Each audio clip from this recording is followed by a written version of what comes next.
show of the market where the trading candles glow. We gather our strength, ready for the show. Loyal to each other, we rise up, no fear. Together we're a force, the apes, we are here. We were born in the chaos, rising up so free. Holding tight like we're meant to be. We are family, all the apes are with me. In this jungle of stocks, we find unity. Ken Griffin lied, but we won't back down. In this wild roller coaster, we're taking his crown. Have you heard about Melvin Capital? Their report card was not passable. KC every day, Papa Mac, Preacher, Pirate, GrayLeaf, we're here to slay. Adam Aaron rides with us, with wisdom so bright. Cash is king in this ape revolution, we're ready to fight. We were born in the chaos, rising up so free. Holding tight like we're meant to be.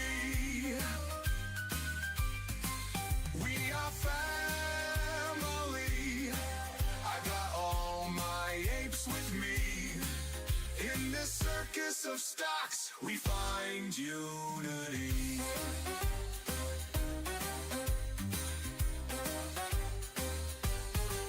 Crayons in our pockets, we're sharing the ride.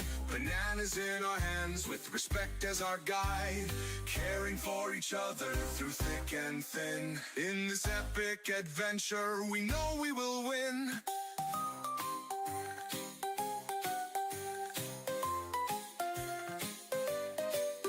Popcorn in the air, we're ready for some fun. With every single trade, together we will run. The apes together strong, we'll soar high above. Through the highs and the lows, it's AMC we love. We were born in the chaos, rising up so free. Holding tight like we're meant to be. We are family, all my apes with me. In this circus of stocks, we find unity. Like birds of a feather, our flock is forever. Diamond Hand Apes can handle that weather. Apes together strong, we'll all take a stand. Together we're invincible, hand in hand. Hold on tight, hold on tight.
Good morning, crew.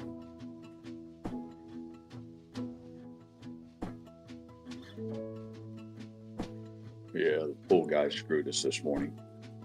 I don't know how hard it is to pick up a phone, call somebody. You know, damn well they knew last night that they were running late on their other job.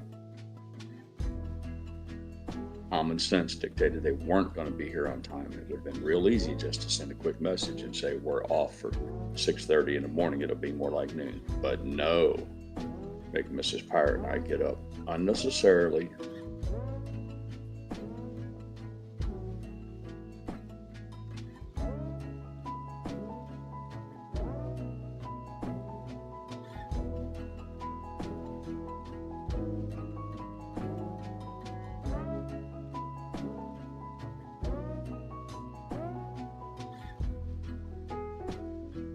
There at 6 o'clock in the morning, emptying the driveway out, moving trash cans, giving them all the space they need, all before even coffee and a pastry. Entirely unnecessary. What are you going to do? What it is. Like I said, though, they're not getting any fucking snacks today. Somebody's got to be punished. If it's the workers, then so be it.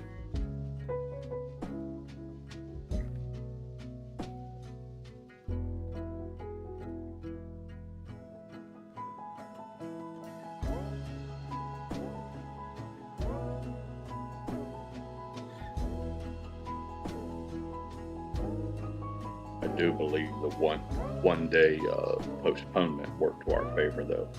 That little bit of rain that we had dried up nicely, and it's not nearly as windy today, so we're about blowing that concrete dust all over the neighbor's house.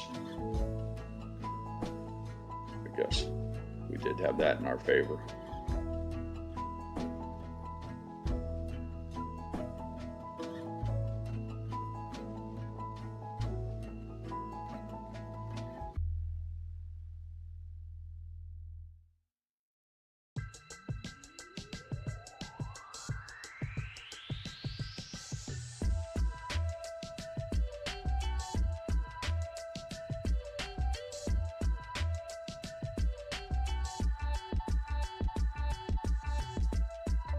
$15 minutes till game time.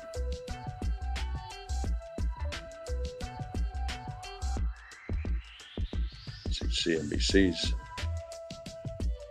chattering this morning about a lot of red, retiring at a market sell-off. See if that trend continues.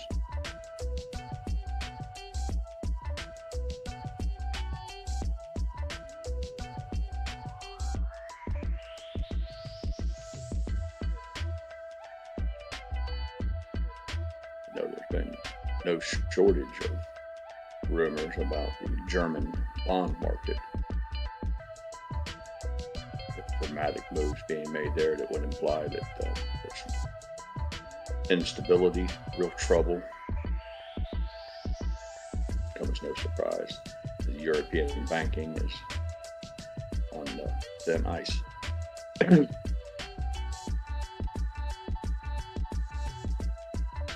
Morning Frog, Morning Muller, Leo, Nana, GrayLeaf, obviously our host,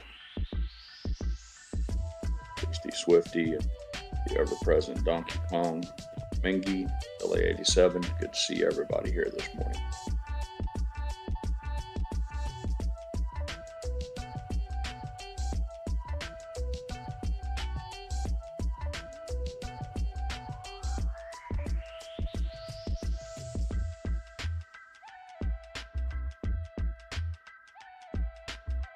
Audio.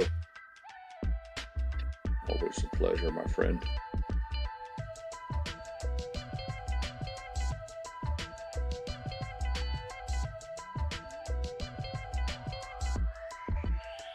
Good morning, Andrew, my friend from the Ohio River Valley, Queen City itself, Cincinnati.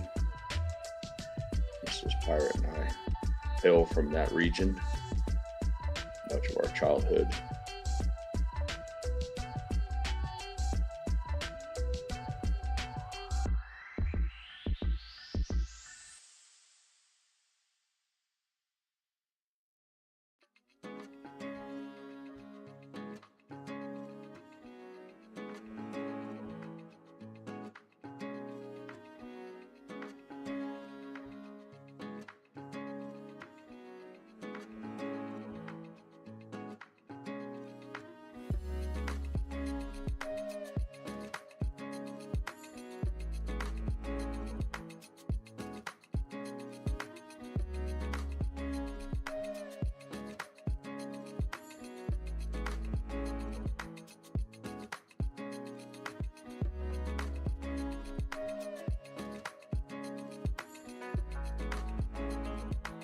Morning, preacher, or I should say afternoon.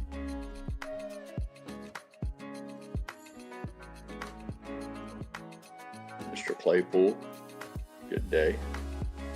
And Tuck, we love, has joined us. The usual suspects, very nice.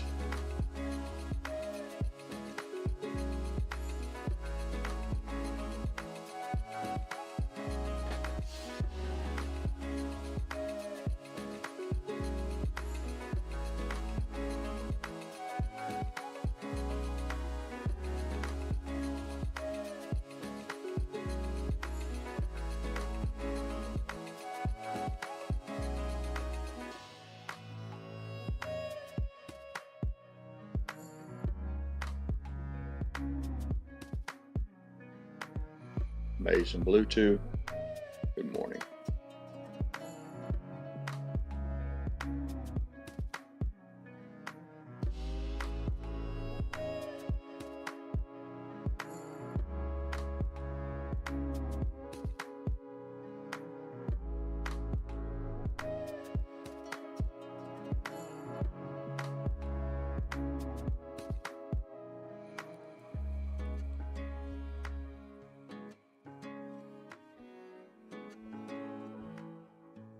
After the closing bell yesterday, Mrs. Pirate went to the parts store to gather up our son's alternator, which had to be ordered. I'm pleased to report that solved it. Apparently the internal voltage regulator or one of the diodes in it was intermittent, so it's working sometimes and other times not. But the installation proved effortlessly. It was easy, and immediately the battery light on the dashboard went out. All is as it should be.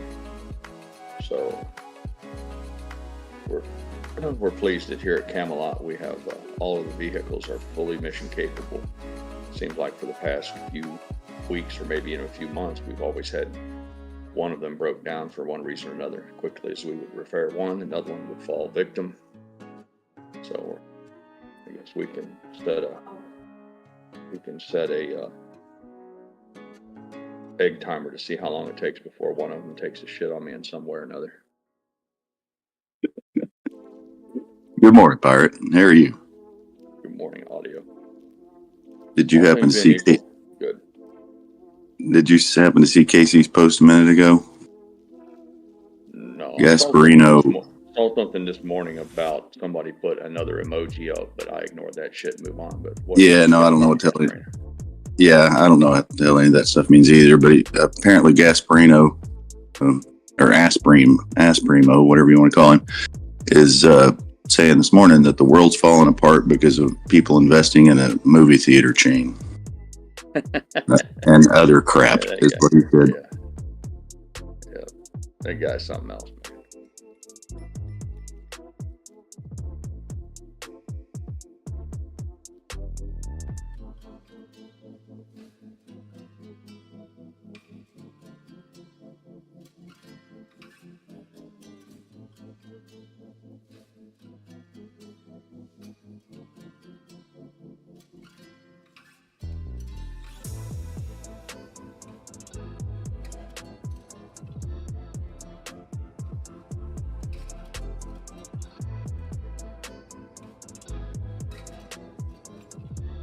Market's looking a little shaky here this morning. Yeah, that's what mainstream media is talking about as well.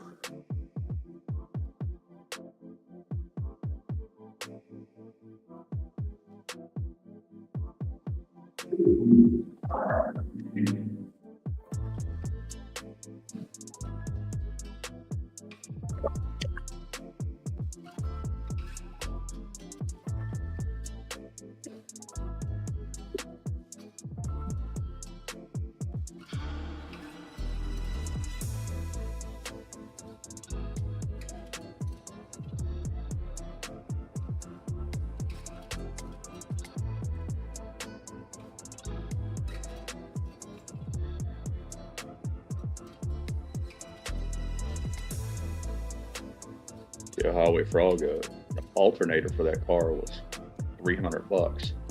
And that was for remanufactured. That wasn't even brand new OEM. Shit, man. Hate to be that guy, but I can remember when you could get a brand new Ford alternator for $80. But I guess I'm that guy now. Mrs. Fire's like, yeah, that was 20 years ago.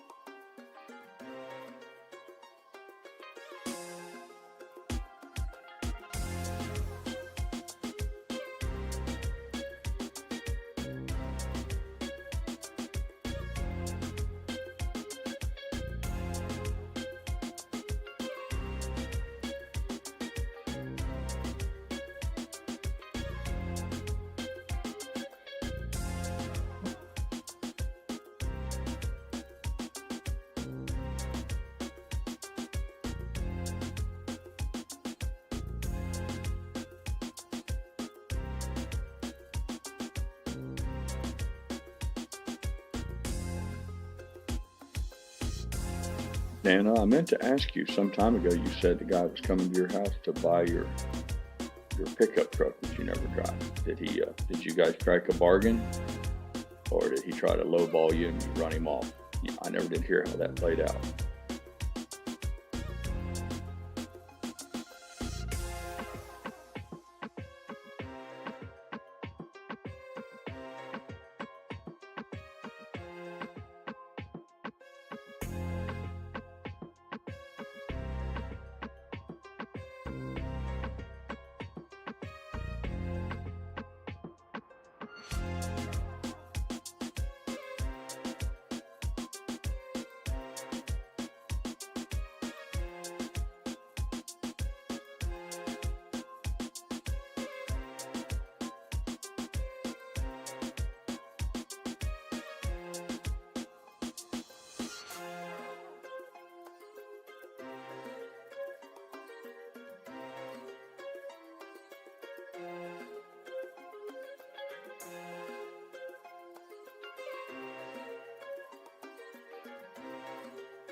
And it says she sold her truck. Well, that's fine. At least you get some residual money out of it.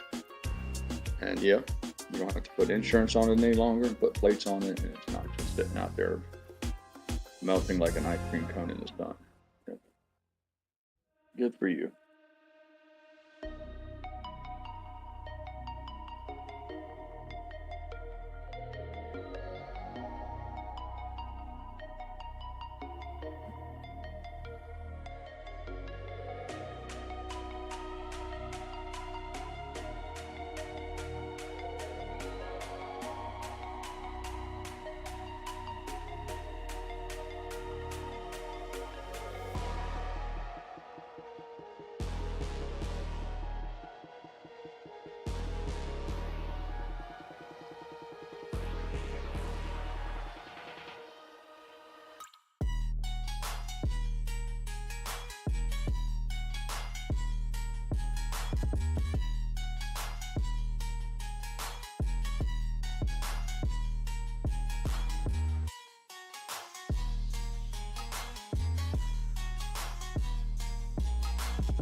Runs good, Nana. Pickup truck was designed for work. It'd be nice to see it out there on the road, helping somebody earn a living again, as opposed to just being parked in your yard gathering dust. Probably a smart move.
Morning, Tom.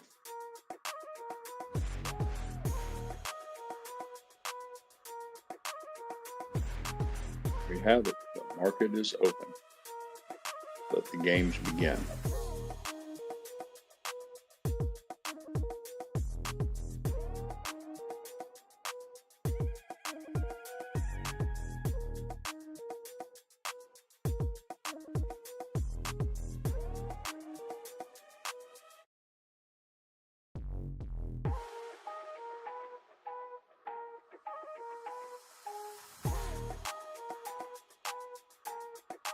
The heat map on CNBC is a sea of red. A few smattering of green. For the most part, it looks to be about 98, 95% red.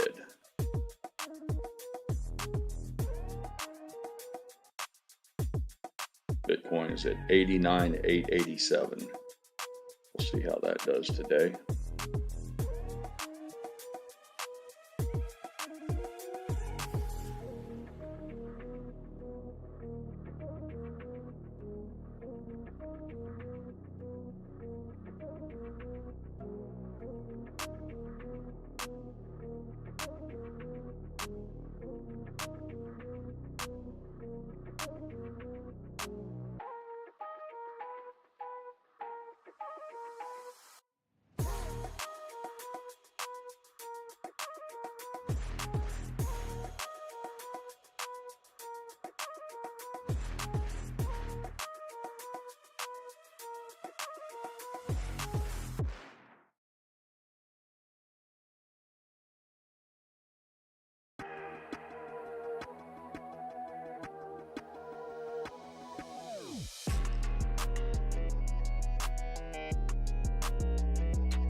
AMC busting below that 3 handle at 298. 299.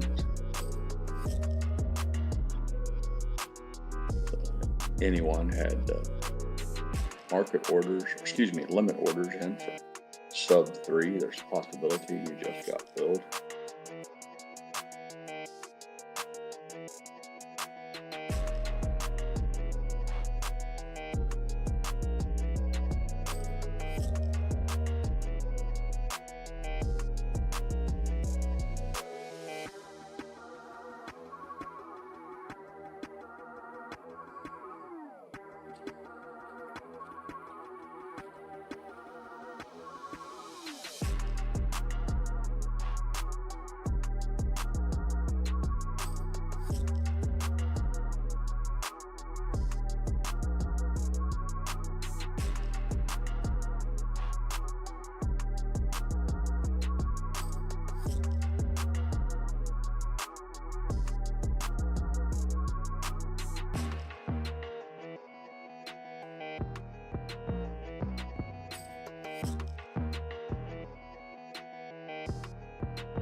UPS driver just joined us at the caboose. Good to see you, driver. Good morning, Pirate. Hope all's well.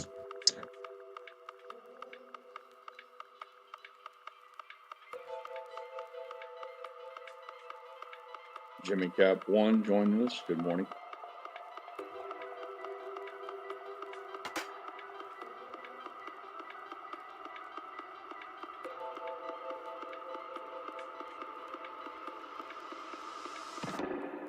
Run faster than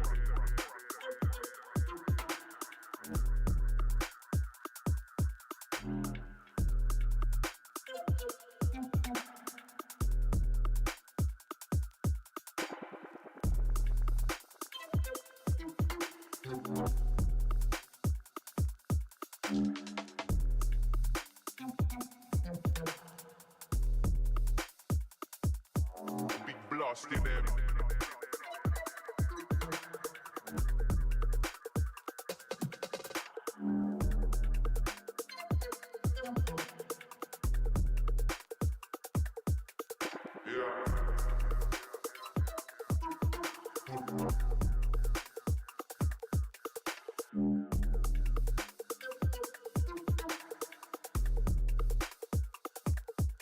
Sharper than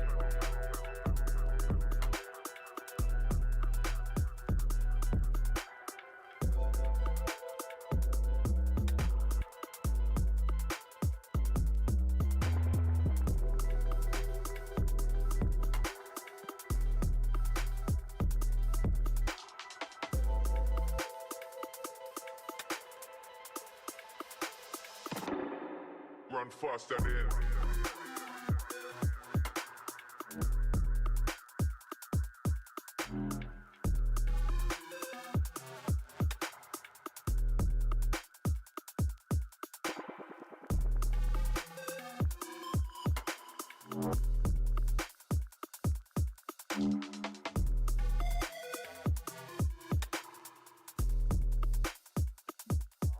big blast in them.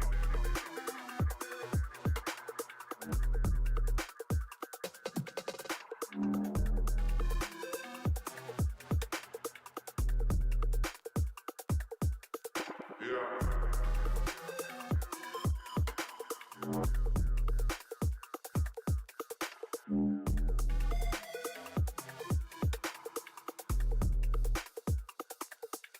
Sharper than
Kong says he was able to get 51 shares for $155. Congratulations, Kong. Knowing your position, it's always nice.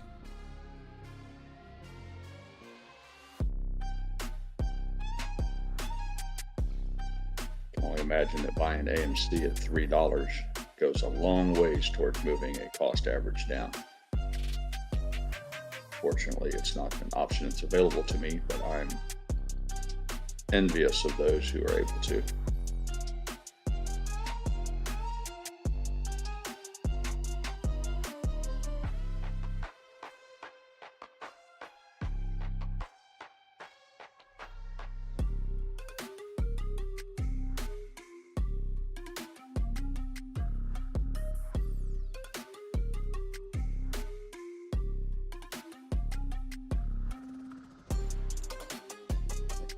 Take this the wrong way, but she's talking about the itchy moku cloud and itchy finger cloud and itchy booger cloud.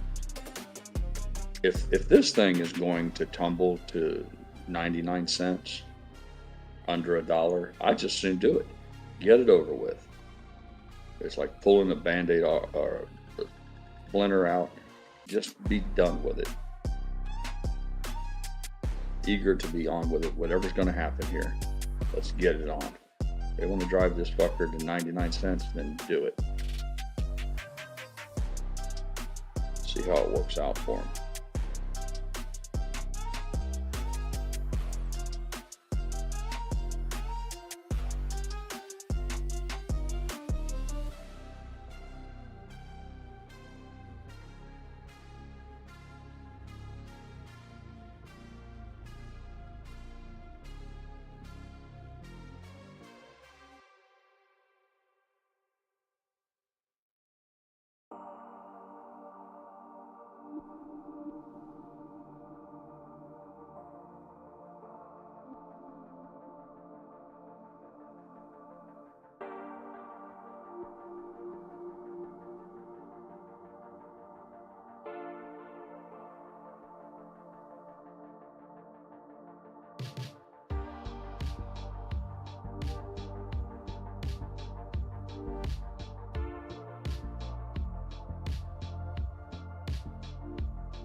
Mr. Playful says he got his cost average down to $3.20.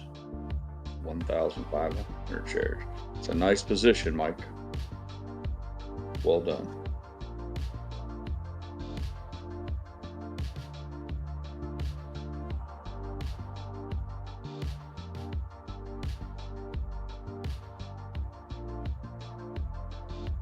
Shared many times, I think. Mrs. Pirate and I, we have something in the neighborhood of an average of $26, $25. Not particularly boast worthy, but it is what it is.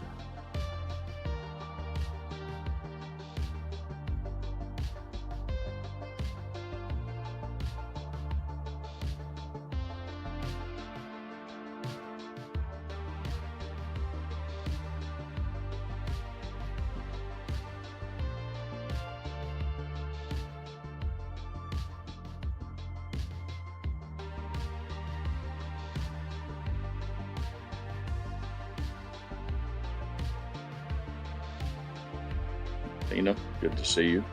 Says they need us to sell at a loss so they can close with a gain. I know for me that's not going to happen. That's pretty much the sentiment among the ape community, Melina. Not saying they won't be able to buy them somewhere. It's just not going to be from us.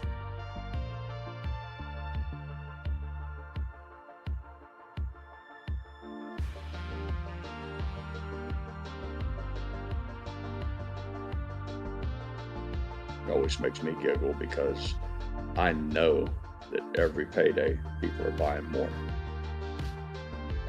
So they're sitting in their offices trying to figure out what they can do to encourage people to sell their shares. And when the stark reality is every time people get a paycheck, they just snag a few more and a few more and a few more. I can imagine that's really costing them some sleep. At least I hope it is.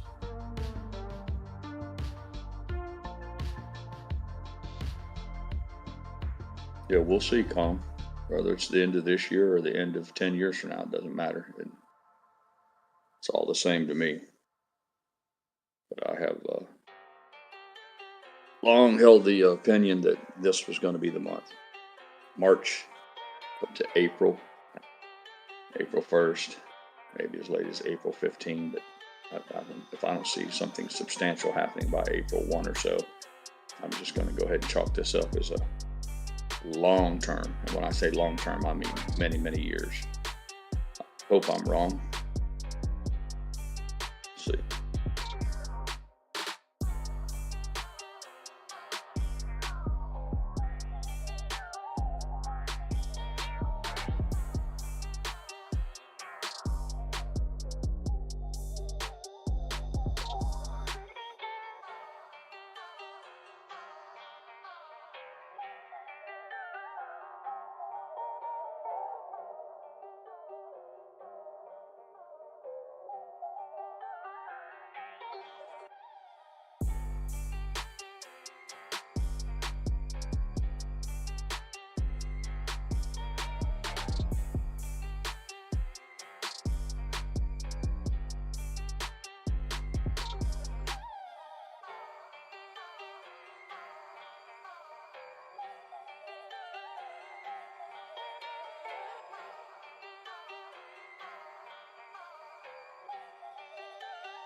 Nana Molina's been here for some time. I don't remember exactly how long, but I would argue at least a year.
Excuse me.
Somebody put a post, Sandy, on the internet that said the astronaut who was stranded in space said on camera that it's true that Elon offered to rescue them, but Biden wouldn't accept it for political purposes. Isn't that something?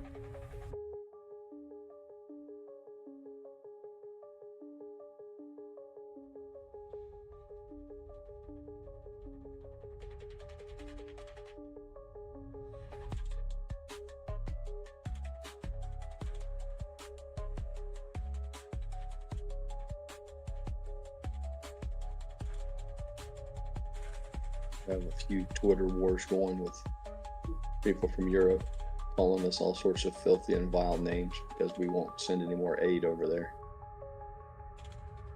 Fascist, traitor, all sorts of things. Like, I thought we were bros.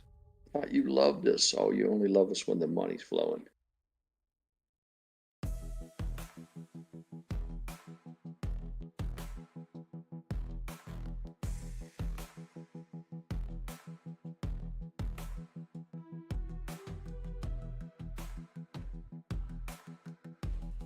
Yeah, GrayLeaf,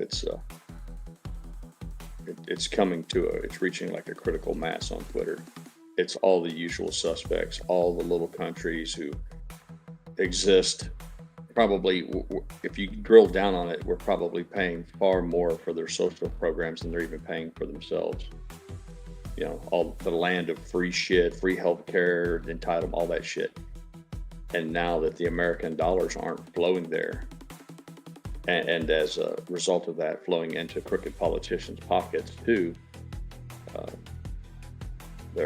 now we're the evil empire again. It's fine. We can be the evil empire. You still don't get any money. That's what I've just been typing in.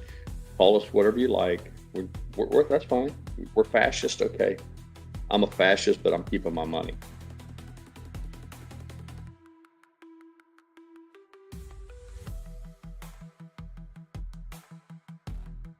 Mrs. Pirate told me last night that the Italians have come out and said they're not playing along.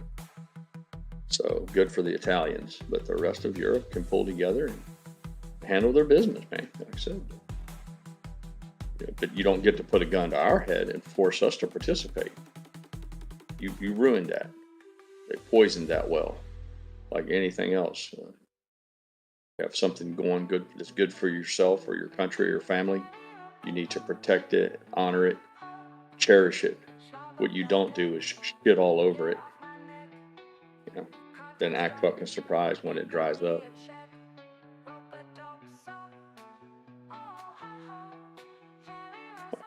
The current talking point going around that I have embraced the most is let them hate us for free. Because I see it all the time. I see no end of hate. And I guess I'm a little sensitive to it because I consider myself a patriot. I love my country. I'm very proud of America and her achievements. So I get particularly offended when I hear people talking shit about us. But it's usually people from countries that benefit from the largesse of the American worker. Yeah. for a guy that gets money deducted out of his paycheck, like reaching right in his wallet and taking cash out and handing it to somebody in a foreign country.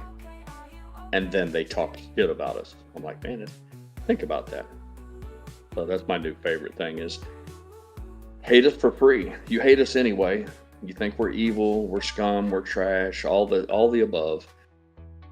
But that's fine. But we're not going to pay you anymore. If I had my way, Trump would pull out of all that shit. The fucking United Nations scam, World Economic Forum, National World Health. I know he's pulled out of some of them, but I'd fucking pull them all, every last one of them, burn them down. No, that's not true. Not burn them down. Just walk away. It's like leaving a shitty party. Don't even say goodbye to anybody. Just quietly slip out, get in your car, and drive away. And that's what we need to do. They can continue to type in all the nasty shit that they want about America and Twitter, but that's not going to solve their problems. You might want to spend a little less time being mad at America and spend a little more time, maybe work some overtime hours or get a side hustle going to figure out how you're going to pay for your own Army and your own Navy, your own Air Force, your own national defense, your own food or medical programs. Spend for yourself.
Exactly, Andrew.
understand yet. I just read a fact.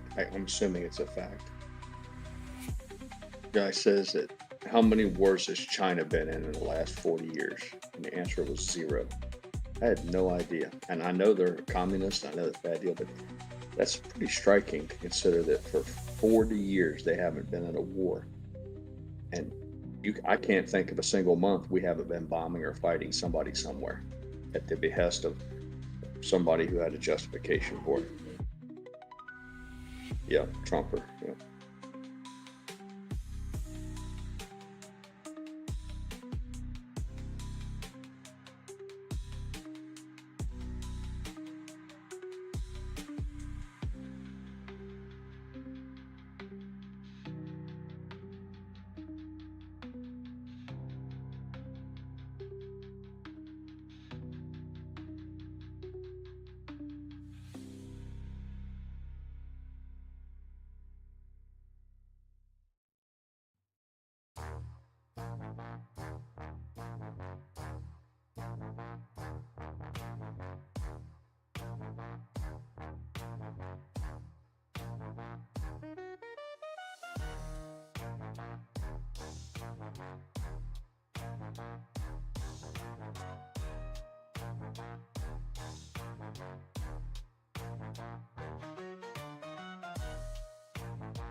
Captain Hayden, good morning. Good morning. I am on a serious walkabout.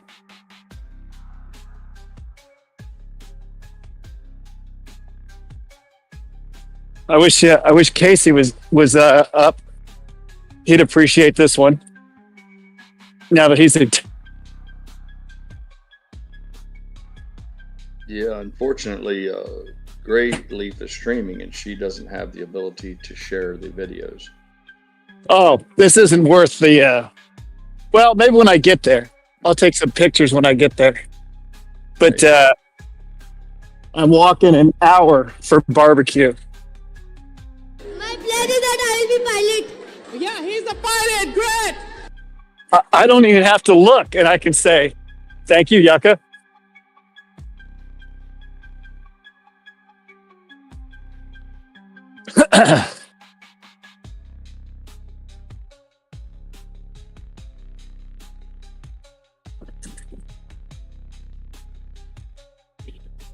Yep, I'm going to Truth Barbecue. Apparently, it is the truth. Better be good to have to walk an hour there. Yeah. Once again, this is a first world statement I'm about to make. I've got 4 hours to burn before I have to go. Before I have to get picked up. So I'm out for the walk. It's times like this I really wish I had one of those folding bikes, and I would just bike everywhere where I'm on a layover. But it's such a pain in the ass to carry one of those things. Yeah, a lot of the yachting community keeps them because they don't take much footprint. They don't take up much space on a boat. Yep. And if you pull into a marina, get around a little easier than walking. Yeah, they've. I was going to buy one when I was biking a ton, and the planes had a little bit more room behind the seats, like the L1011. Jesus, you could probably carry three 10-man rafts in that thing. But the newer airplanes, it's more about you need more seats in the back. We don't need seats in the front. Pilots don't make money for the company carrying stuff. Yeah.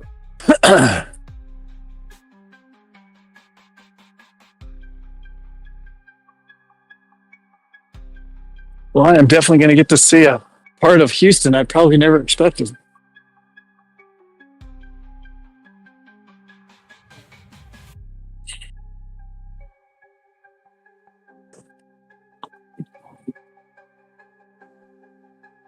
I was a little disappointed in our Supreme Court, thinking that it's great to give lizards sex changes and whatever else bullshit they put in there. It's disappointing, wasn't it? I don't know how you could say you're a judge and be that stupid. Yeah.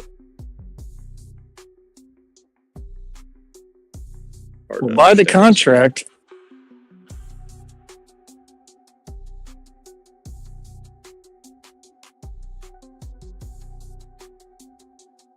This is the Houston. This is the city I went to that smaller AMC theater when Kamala Harris was staying at the Four Seasons.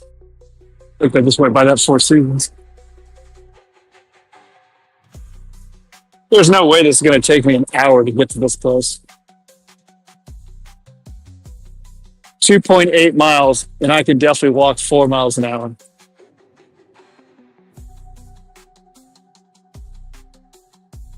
There's one thing you get good at when you do the ultra running is how to walk fast.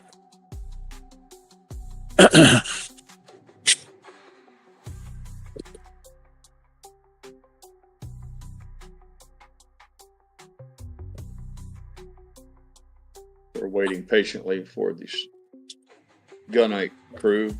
They canceled yesterday, rescheduled for this morning at 06:30. Then they sent a message at 7 this morning, said they're still running late. It's going to be closer to noon today. So we're kind of on hold here. Must be a pretty lucrative business being a gunite guy. It's kind of specialized. Yeah. Lots of pools in Florida. Specialized, what do they call them? Dedicated pilot examiners. What's it? DPE? Is that what it's called? My son said the FAA guys. My son said that he talked to a girl. Well, he had something scheduled for Daytona, but that was like April. So another girl said she could squeeze him in earlier. That girl canceled at the last minute, so he got fucked on that one. He got another number for a guy. This guy's booked for a year out. I'm like, these people they must have a shit ton of money coming in. If they're booked a year out, one guy said he doesn't even take appointments for more than a year out because too many people cancel. I'm like, why the hell don't they let somebody like you, Hayden, do that as a side hustle? I would think that you are eminently qualified to decide whether some fucking young punk in a Cessna has achieved the certain levels that they're required. I don't understand this shortage of these examiners. Got better things to do. I've always thought lesser of the people that do that stuff myself. And it's just my point is, even if it doesn't work for you in your life, but isn't there an abundance of guys out there who should be able to give somebody a thumbs up or a thumbs down? Why is there a shortage of examiners is my point. It's a like I fly with quite a few guys. They're in the sims. And I just can't imagine doing that job. I guess some guys have like the bug of people have of teaching second graders, right? They find that fulfilling. Right. And other people find it, repulsive. Yeah, exactly. It's not for everybody. No, I just kind of, I don't know. I always fall back on, I guess I just don't have, I don't feel like I've got enough in me to teach. I guess that's the way to put it. I'll throw this out. I always considered myself an operator when I was in. Didn't really care. I mean, I just happened to teach Stefan the Hornet, but a bunch of us used to say the same thing. I wasn't showing a guy anything. They'd already read the book. They knew what they were supposed to do. I was just back there to make sure they didn't kill themselves. I really wasn't teaching anything. I don't know about instructors, but again, back to the examiners. The guy's just there to give a test. It's pass or fail. You ride with a guy for 30 minutes, and it's either fucking yes or no, or an hour. It's yes, it's up or down. You pass or fail. For what, $300, $400-$500 fucking dollars? And I don't understand. You'd think that there would be plenty of people willing to fill that role. They're not, my understanding, they're not doing any instructions. Maybe if they fail the guy, they'll tell him what he needs to work on. But I just don't understand the shortage. She said there's only a certain amount of slots that they will allow, and I'm like, why? Why limit the amount of slots? You can keep the you keep the rein on a certain amount of people. You know what I mean? Like, you don't have guys starting to give their opinion. Maybe you can keep it a tighter rein on whoever's in charge saying, this is the standard we want. I don't know. It's not my thing.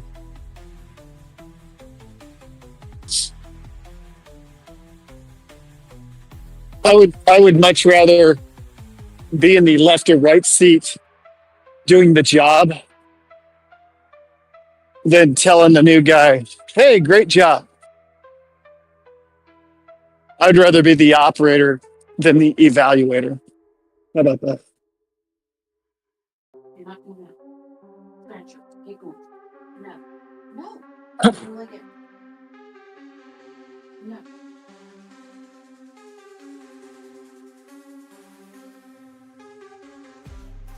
I'll tell you one thing. I think I'm looking at one of the longest ropes I've ever seen in my life. They've got this wire or rope. It's got to be a 40-story building. Oh, that's why. It's the guys cleaning the windows. Damn, that's a long rope. And there you go. That is all that's holding that platform. Those guys are insane.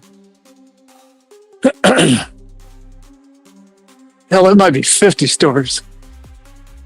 I wish I could film this.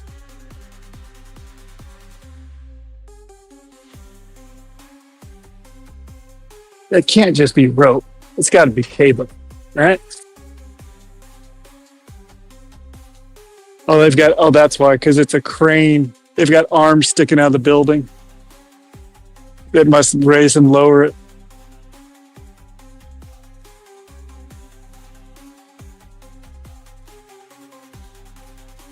I don't know how much those boys get paid to sit on that scaffolding going up that building, but it ain't enough.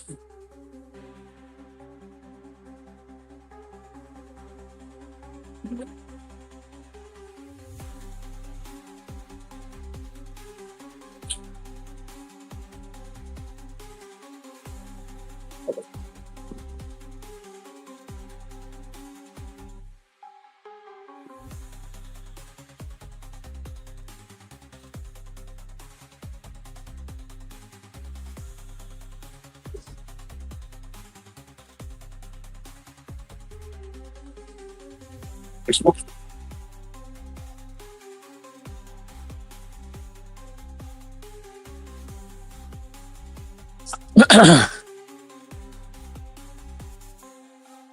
Yeah, I knew that couldn't be rope. Nope, it is damn rope. That is amazing. I've never seen a rope this long. It's so long the wind's bending it. And it's just rope.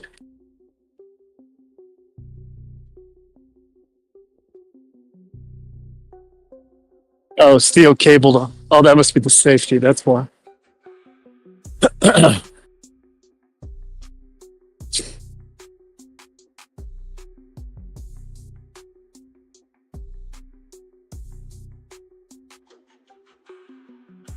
You see the news where South Korea was doing an exercise and accidentally dropped live bombs, blew the shit out of some city. I don't know if it was in North Korea or if that too was in South Korea, but somebody fucked up really bad. I don't know if you had a chance to see that yet. No, I hope they weren't on target. They claimed they dropped 8 500-pounders. That's a pretty good bang.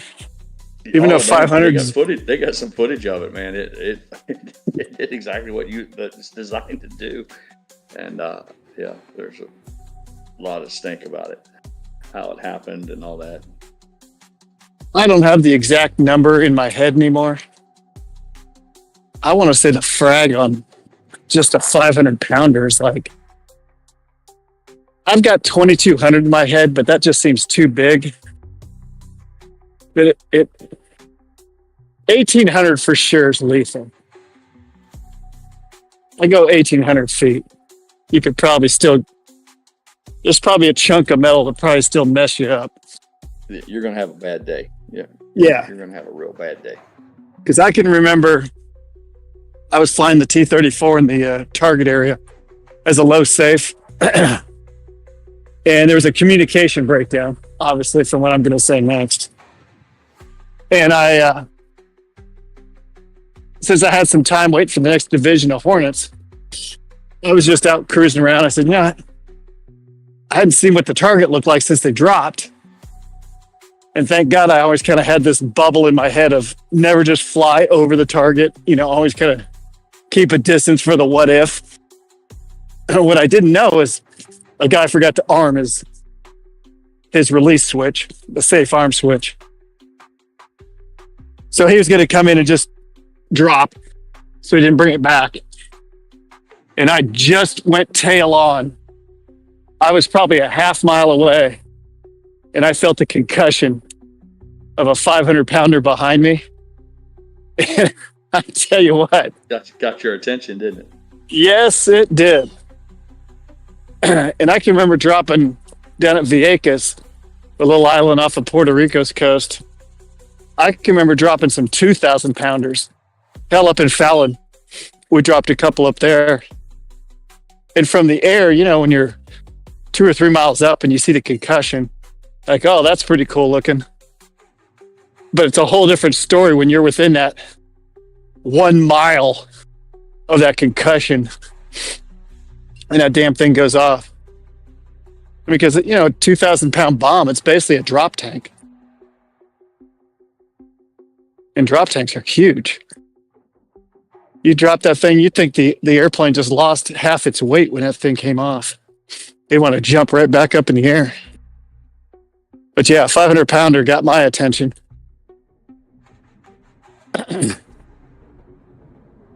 As I went back to the squad, I said, hey, it would have been nice if your boy would have told me he was going to come back in to release. I said, oh, yeah, we were talking. Yeah, you might want to talk to me.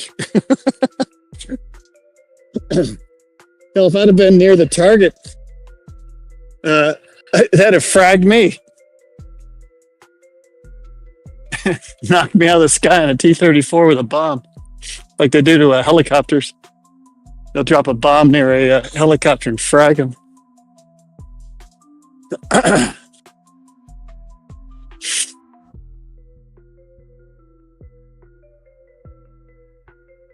It's not like that stuff goes away either when the weapon goes off.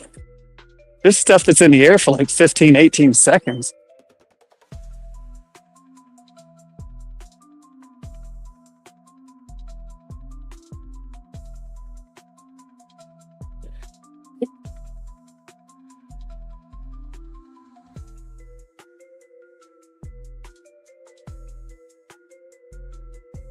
This is kind of moto, what I'm about to say. Master of the obvious.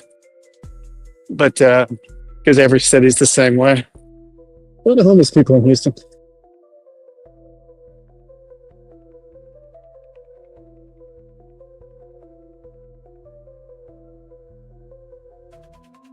By choice or by lifestyle, I have seen quite a lot of groups.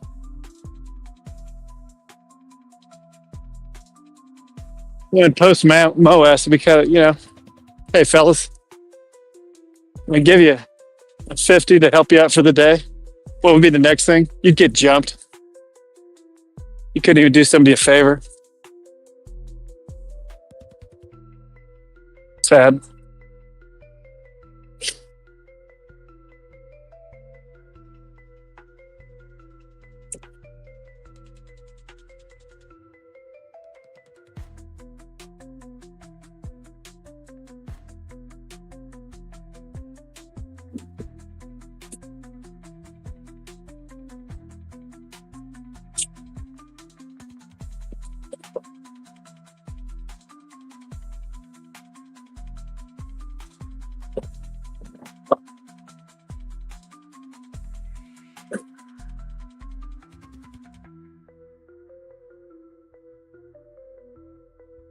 Oh, I don't think I was clear yesterday. You still there, Pirate?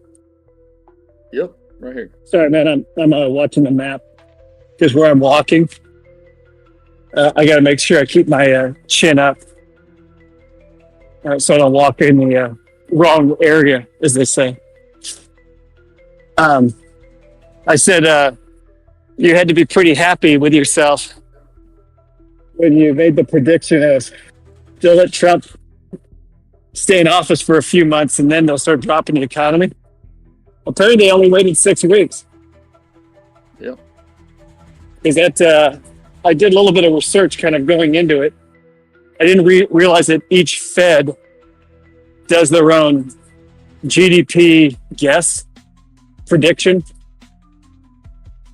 And the Atlanta Fed has been the first to go, oh, we're fucked right now. We'll see what they end up changing it to. But when it went from a 2.5 and everybody's saying 2.0 GDP, and now they just sunk it down to like negative 2.8. Shit, that's almost 5-point difference. How does that happen? Yeah. It's going to get buck wild here in the next year.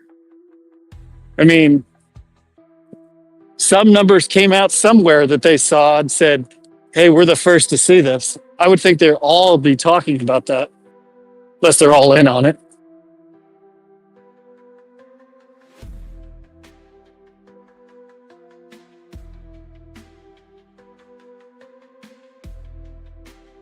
But the United States is a pretty big ship. I don't think Donald Trump can just hit it with his shoulder and all of a sudden it's going a different direction. No, it'll take the biggest part of his presidency. His administration will be consumed with trying to fix all the things that are broken. It'll fall to J.D. Vance to shepherd us into what I would call the golden years or good times. It's going to be ugly for a while. Well, I mean, that's why he's got to go so fast. There's just too much shit to do. He's got to be the first president to actually say a person's name, that they're a bunch of jackasses.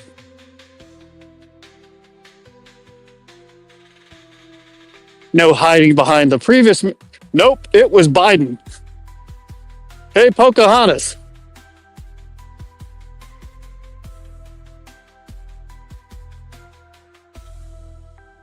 That guy definitely puts the who in it, which I like.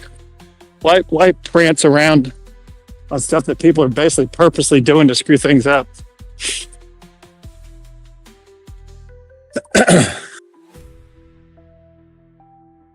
And it must have been a month ago where I saw these guys who've been picking apart Obama's birth certificate.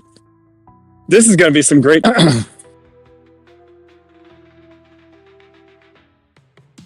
Walking by the Herbert W.G. Municipal Courthouse.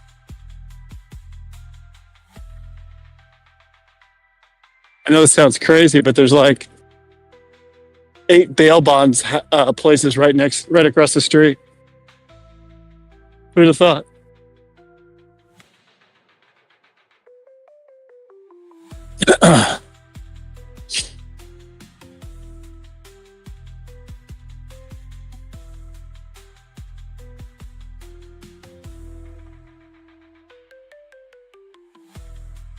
You know what? This barbecue place better be good.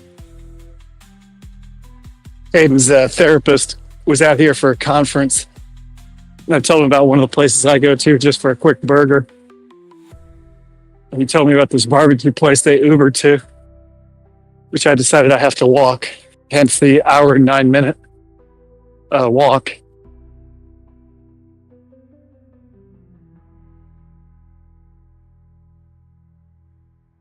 Some guy just took his finger and like made a gun action shooting me.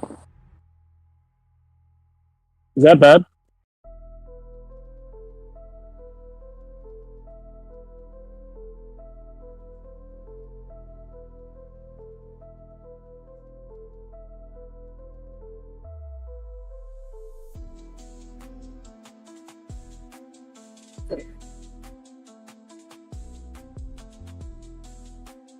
Depends on the context. I guess if he had a pleasant look on his face or a nod that he was giving you kudos for your exercise, it can be taken many number of ways. Not enough information to judge. I'm going to go.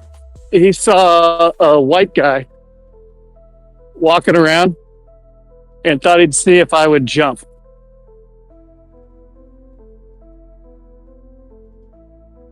Perhaps.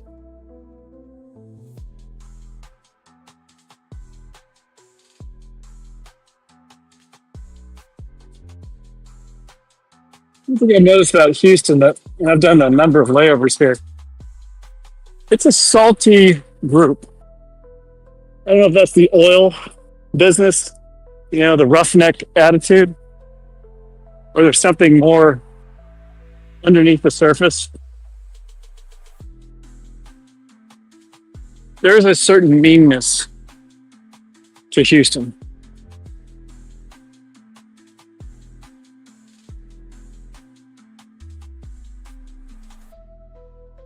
Well, I should feel real secure. There's 3 cop cars going in 3 different directions right where I'm at. Of course, they're driving real fast. So.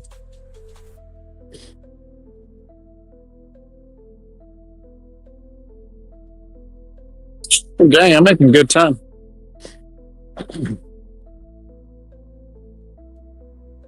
Oops.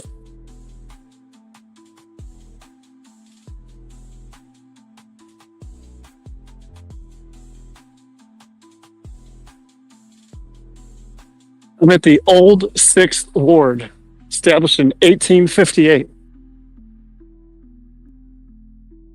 Kind of takes away the historical reference when it's in front of a Chevy dealership. Around since the Civil War. That's a long time. Yeah.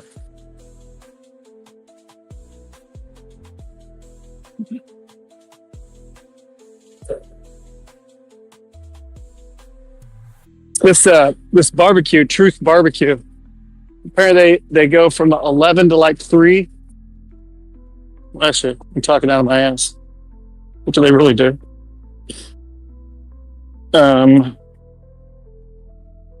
Let's see, how do I work this here?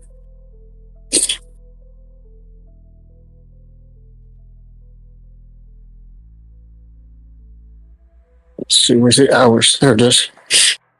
They go 11 to 3. Then they get ready for dinner, 5 to 8. I should be rolling in just as they open for lunch.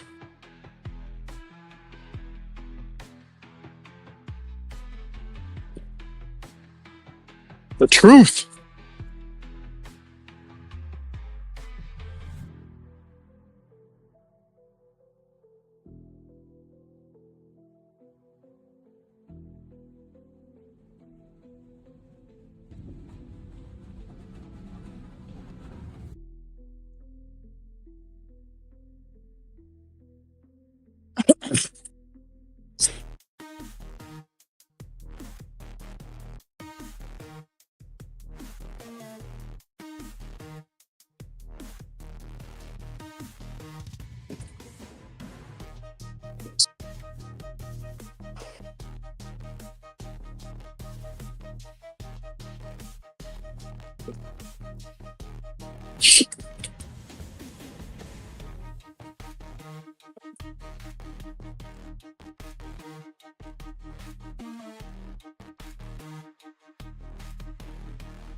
Yeah, I definitely walk faster than the whatchamacallit, the usual person who's using Google Maps.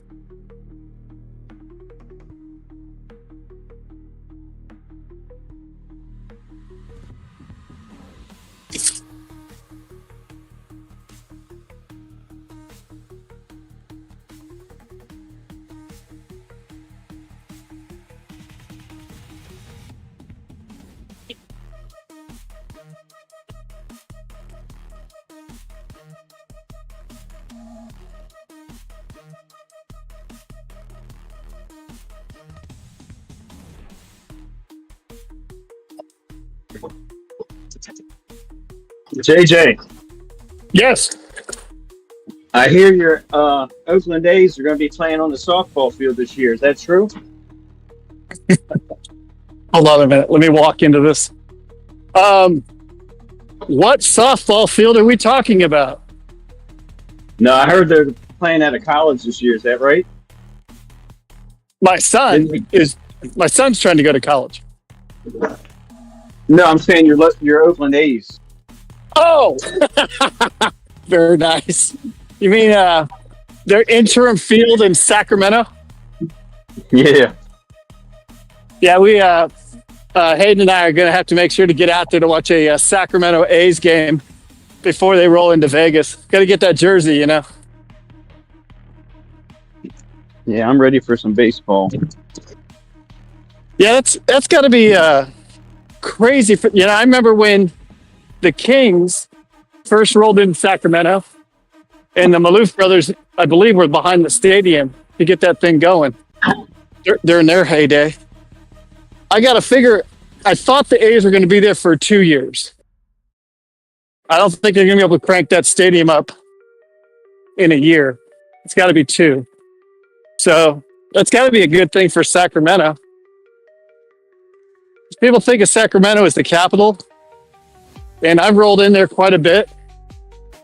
Not really the first time when you go there what you expect. It's a country town. So I'm thinking that the A's, I don't know. Oakland was pretty sour. If you'd have seen the seats that Hayden and I got when we saw him play the Dodgers, it was pretty impressive. That so many fans were just giving him a finger. It was like an LA home game for that. But yeah, so yeah, they're playing at Sac State, I thought.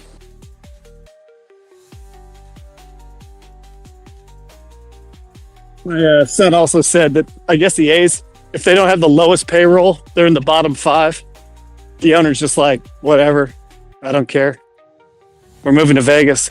I'll make my money up in Vegas, which they will, just like the Raiders have done. Hey, they can't play in a softball field. There's no mound. No major leaguer is going to stand in that close where the girls softball players pitch from. They can just use the artificial mound. Wheel it out there before every game. Like an inflatable one.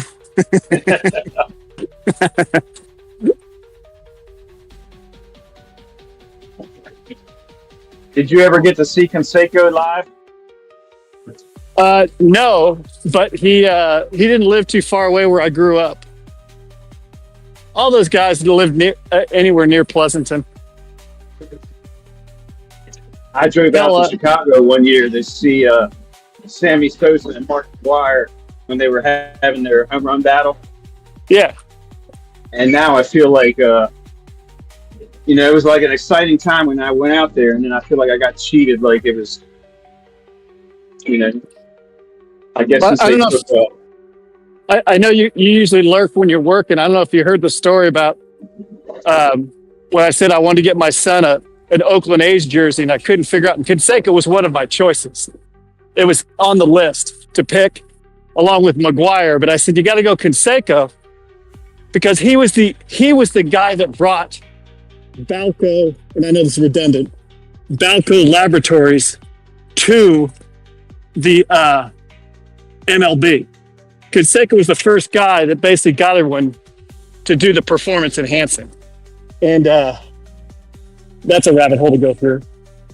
And then I was like some of the old guys that I remember growing up because there was a neighbor of mine who was related to Campy Campaneris. And then there was Vita Blue, but unfortunately Vita passed away and his jersey shot up. And I was going, wow, who should I get? And then it became obvious the more I started thinking about it. The most all-time A's, as far as like a record, was who I got.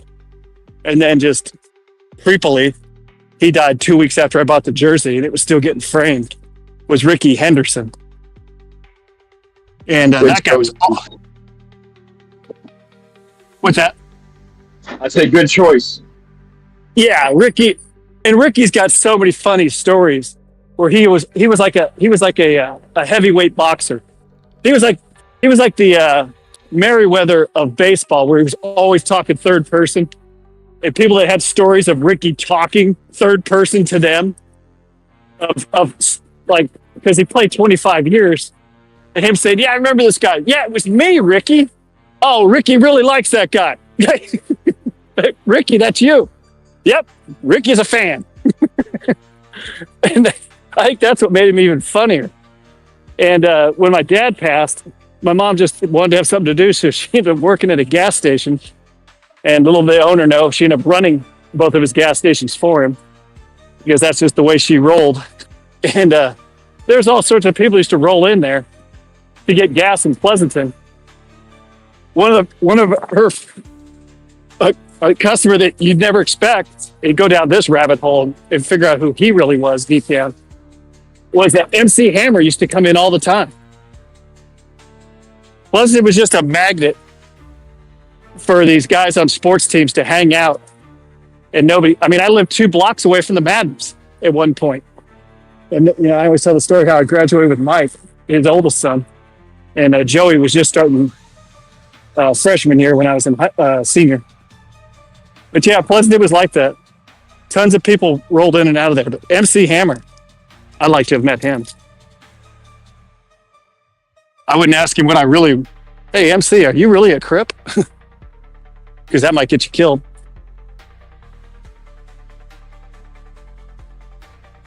Yep, I got Ricky's jersey on the wall. And like Dan Fox told me that Caesar's Palace at the Field of Dreams, Ricky didn't sign that much. And I'll tell you one thing, Ricky has an incredible signature. His cursive is flawless.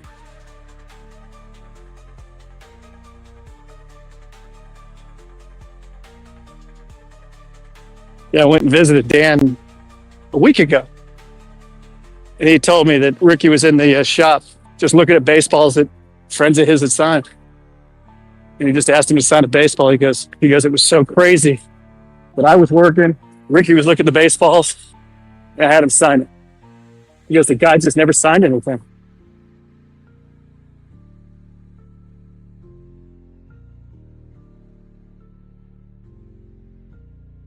Man, I wish I could do the video right now. I'm walking by the Social Junkie Sports Bar, and there's a banner sponsored by Corona. Imagine that. March 15th, Suck the Head Crawfish Festival, 6th annual.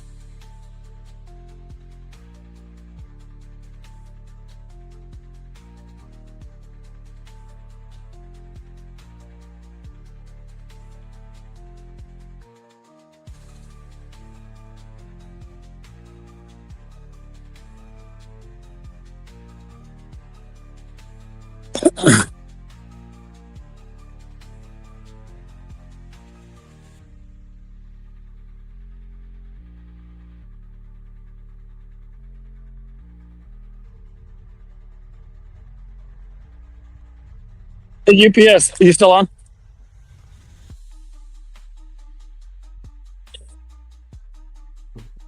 I'm here. How long have you been with UPS? 23 years, 24 years. Did you do any sorting before you drove? For a couple of weeks. And then it moved you right to the truck? Yeah. The area that I live in started, like, the population started growing. And Yeah. it just worked out, man. Like, it started getting busy. They put me in as driver, and within a year, I was on my own route. And, like, there were guys before me. It took them 7-8 years to get to that point. Yeah, that's what I was asking. Because I remember back in the day, I don't even know if they sort much anymore. When I worked in Sunnyvale, and I went from the truck unloading to knocking them walls down. You know what I'm talking about? To the sorting where they had the belts in front of you, the belts behind you. And I think it's all done by the laser now on the scanner. But they're like, hey, you're hearing it. Everyone that drives a truck was a sorter. I was like, no kidding. And I sat there going, man, had this flying thing not worked out, I could have been with UPS for a long time.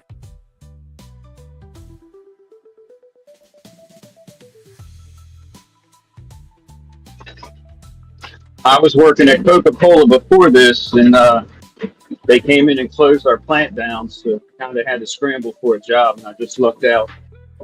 Well, not bad being into Teamsters either. Yeah, our pension is, I'm in the DC area, and ours is probably like the third best after New York and California, so we're pretty good. Gotta love it. Yeah, when we went bankrupt, that all went away. That is not going to happen with the Teamsters.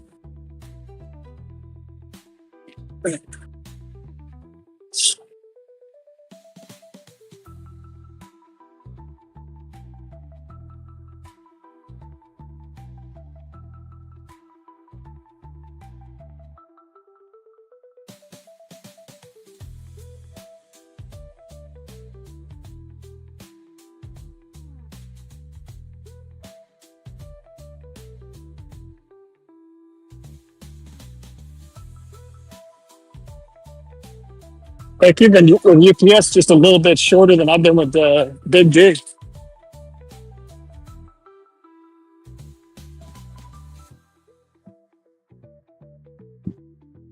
I didn't hear that. Hey, sorry. I said you've been with UPS just a little bit shorter than I've been with Big Delta.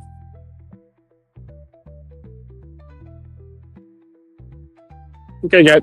So you were probably hired in '93. Oh, I'm sorry, not '93. 2001. Yeah, 2001. Yeah. Yep, I was hired at Delta in '97.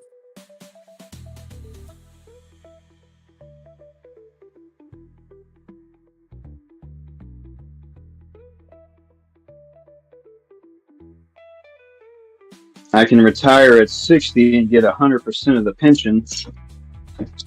And then if I stay 2 more years, I can get 12 more percent. So my goal is to shoot for 62 if my health stays good.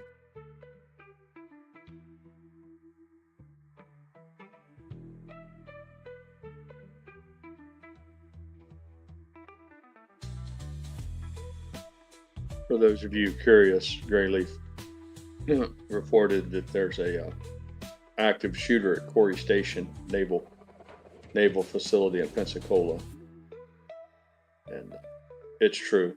They're on the local news here. I don't have any details for you, but they've got the base on lockdown. If I learn more, I'll be happy to share it with you. Pardon me.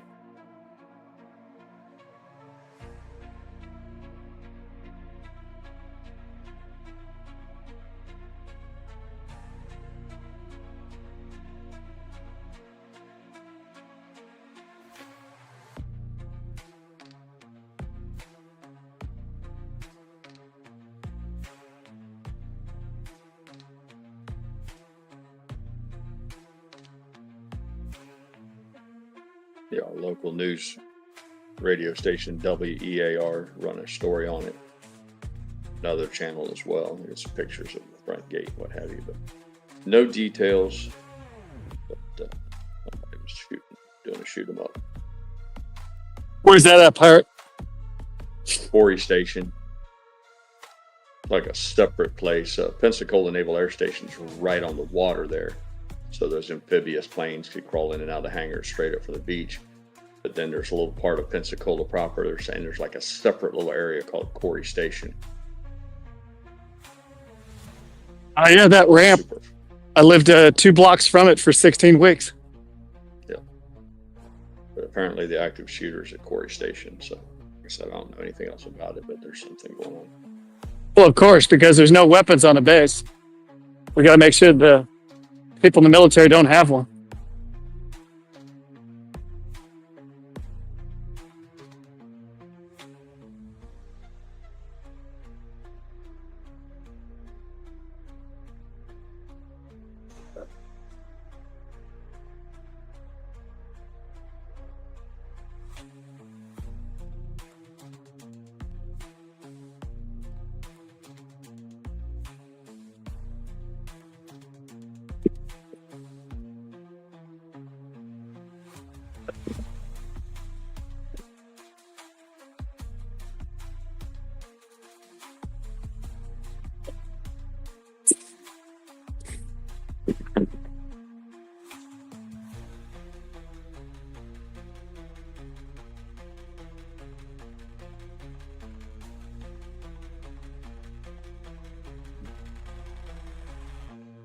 Wait, did I overdress for this walk? I should not have brought a jacket.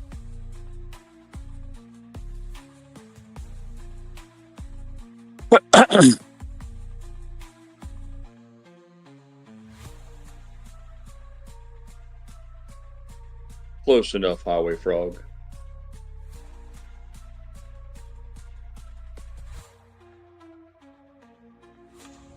I live east of Pensacola. How far east of Pensacola are you, Pirate? Say again? How far east of Pensacola? How many miles? I think it's 30, something like that. Drive there. It's a half-hour drive from my house, depending upon traffic. How far from Miramar Beach? I can't tell you that one. I drove there a lot. Pretty close, though. Destin is the big tourist trap in this part of the Florida. That's east of me.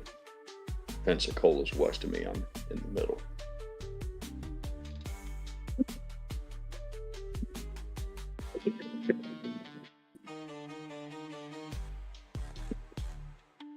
Live in a little town called Navarre. Navarre. Told you many times about the little bar there. Yep. Drinking hut on the water. So I'm about half the distance. It's equidistant whether I go to Destin or whether I go to Pensacola. Either one of those two is about the same, halfway. Whether I'd go to the Gulf of Mexico to fish and go to the East Pass in Destin, or go down to the turning basin where the aircraft carriers turn around and leave out of Pensacola. Either way, by boat, it's about 6 one way, half a dozen another.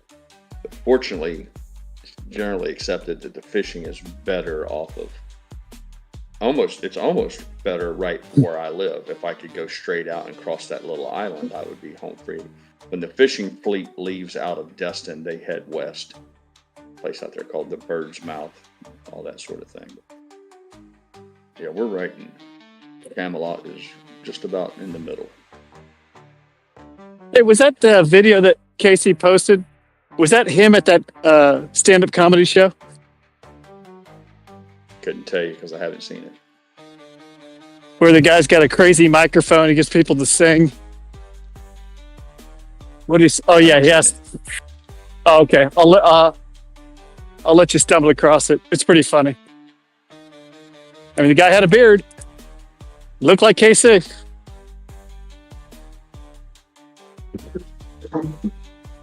I don't think it was KC. I think you don't think so? No. I could be totally wrong, but I don't think it was. I think he posted it because the guy said 2 weeks. Yeah. I mean, he had glasses and a beard. That could be anybody. Yeah, but definitely resembled him. But and he did try to sing it a little bit. yeah, I'll have to watch it again. I've watched it a few times and I go, is that him?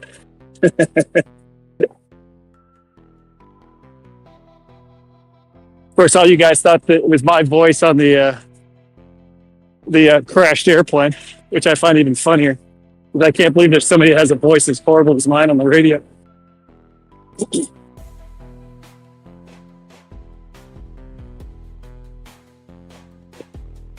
All right, I can see the stoplight.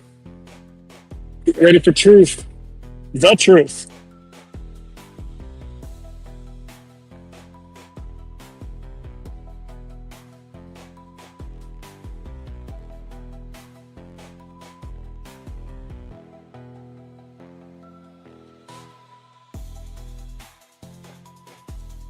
Man, I'm gonna be so pissed off if there's a line to get to this place.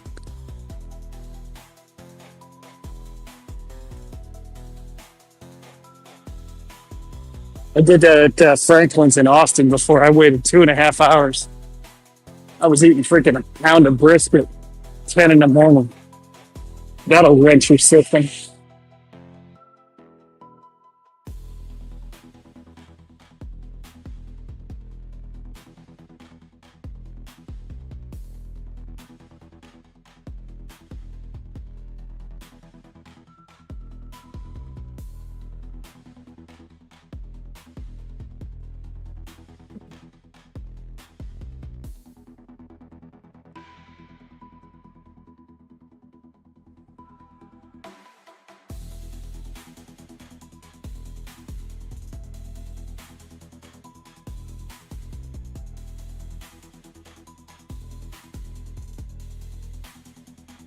Looking off to my right, there's a rail line, a very active rail line.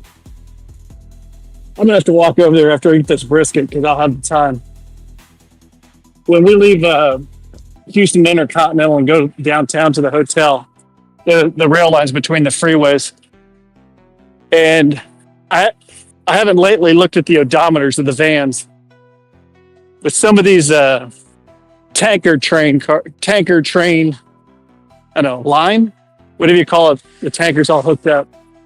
I'm at Truth. They've got to be a mile and a half, 2 miles long. I think a pipeline would be cheaper, but apparently not. All right, Truth Barbecue is on a corner. You know they're paying some big rent. They've obviously expanded coming here.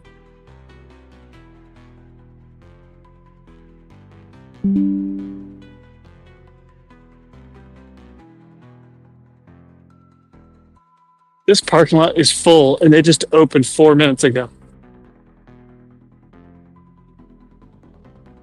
Friggin' amazing.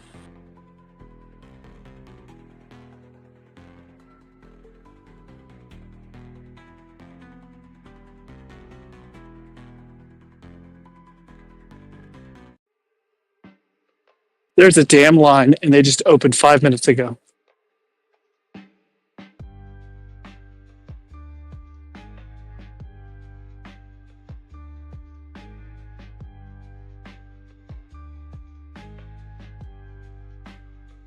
They go from 11 a.m. to sellout. Mrs. Pirate just returned from our accountant. Yep. Got some good news. We got $1,000 back on our taxes. Of course, I pay $800 to have them done. So it only ends up with $200 is better than a kick in the balls, I guess.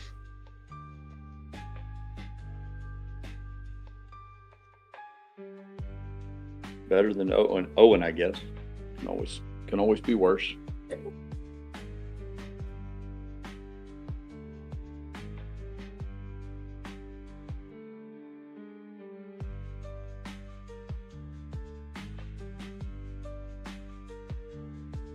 Doing my part to pay for the DEI initiatives in Serbia.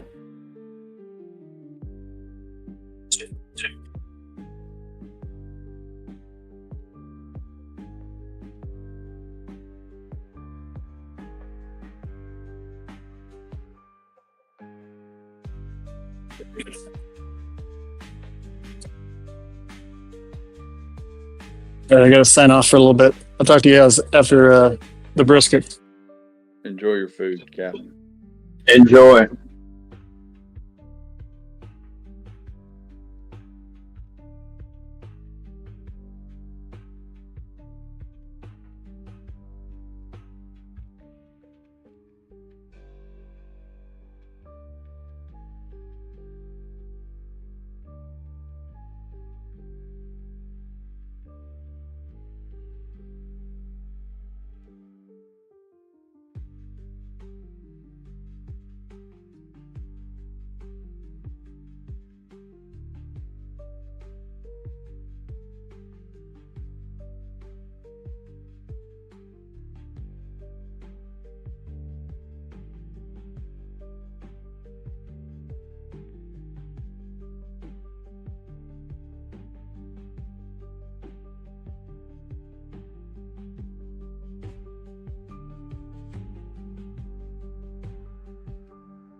Job up that deck, get off my neck. Content strike, ain't got me a check. Wrote the dope song, oh ha ha. Jerry was so mad, ain't got no money, ain't got no honey. Just really plain sad. Jerry, are you okay? Are you okay, Jerry? STD, touchdown, had to let you go.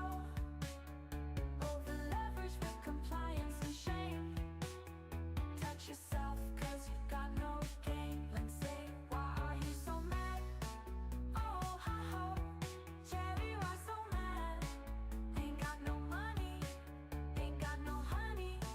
Just really plain sad. Jerry, are you okay? Are you okay, Jerry?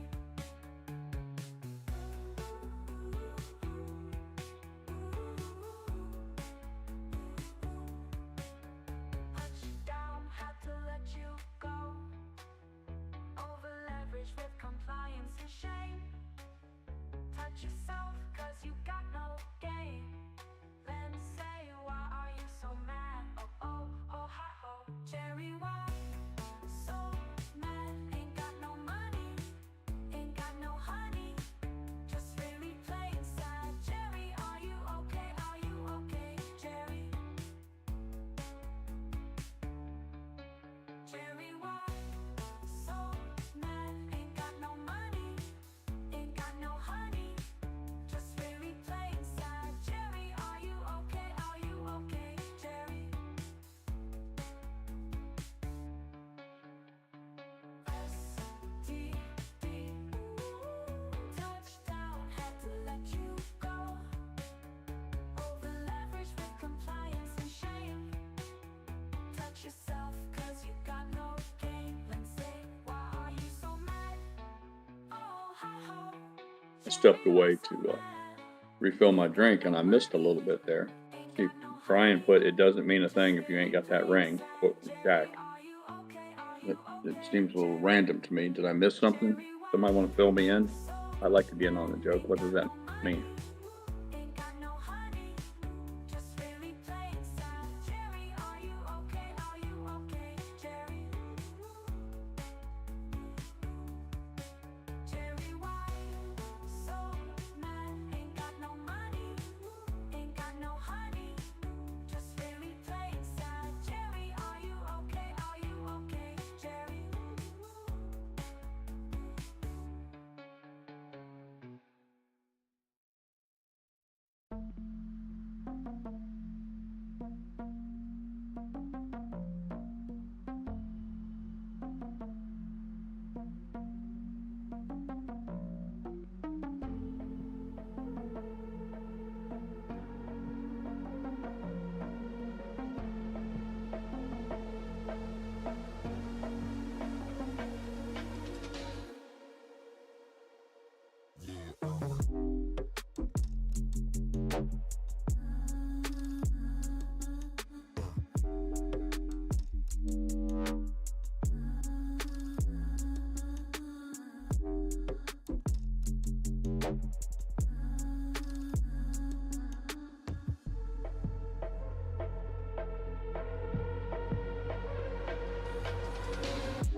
Run faster than.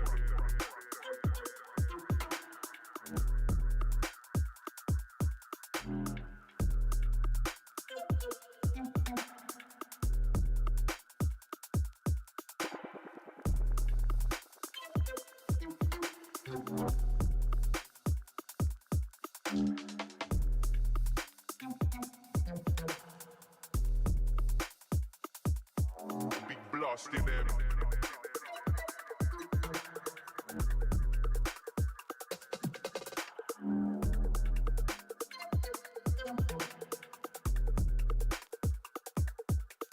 Yeah.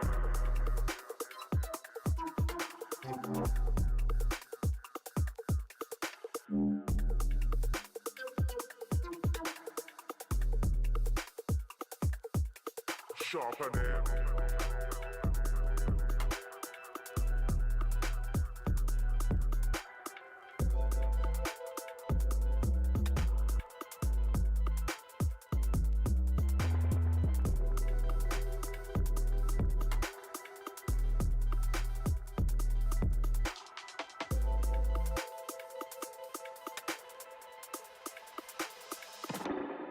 Run faster than.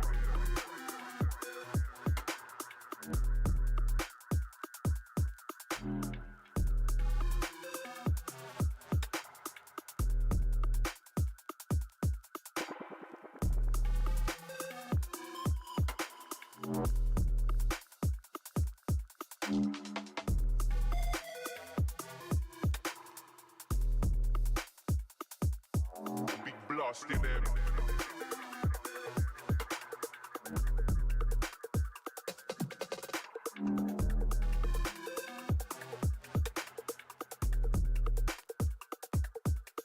Yeah.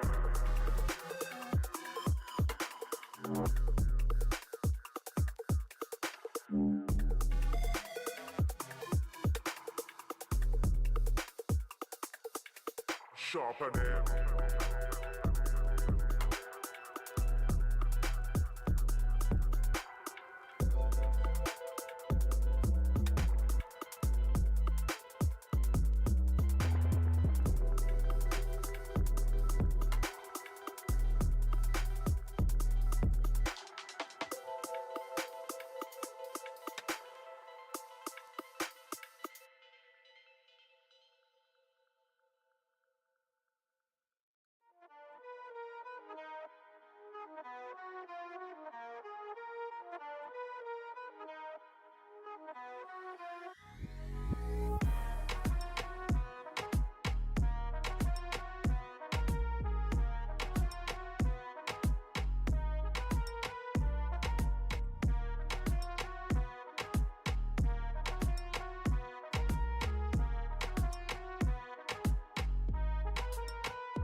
Dale,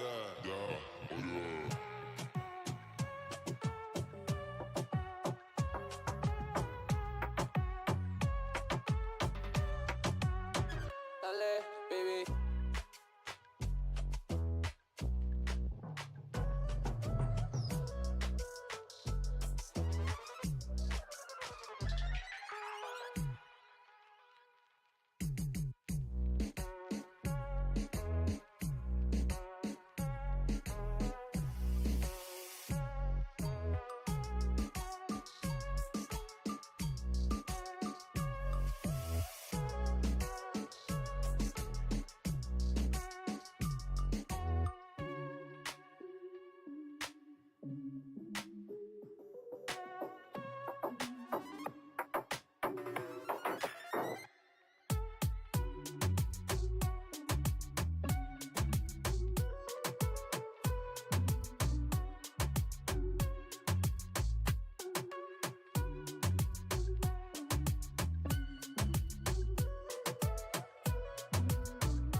Slog up that deck, get off my neck.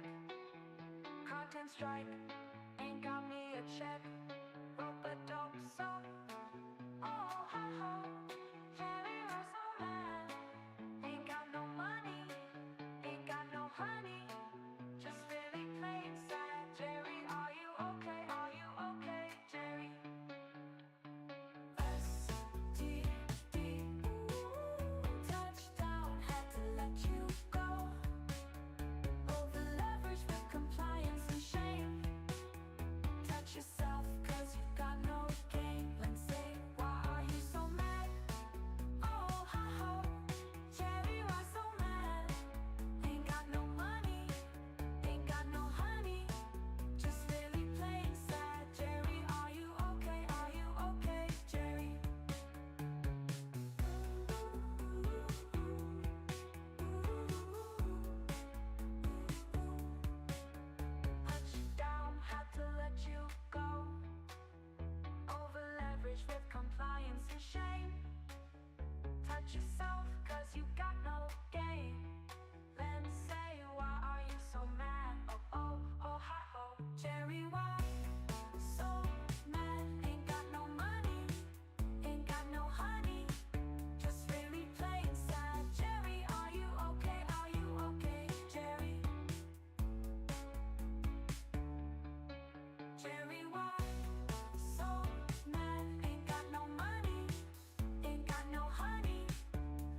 GrayLeaf.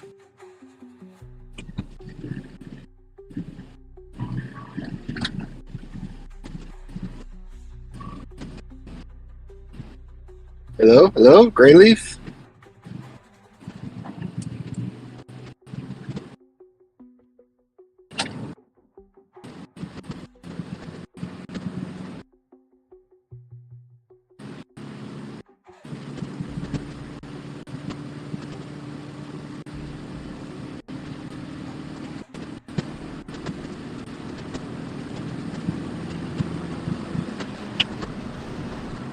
KC, you the man.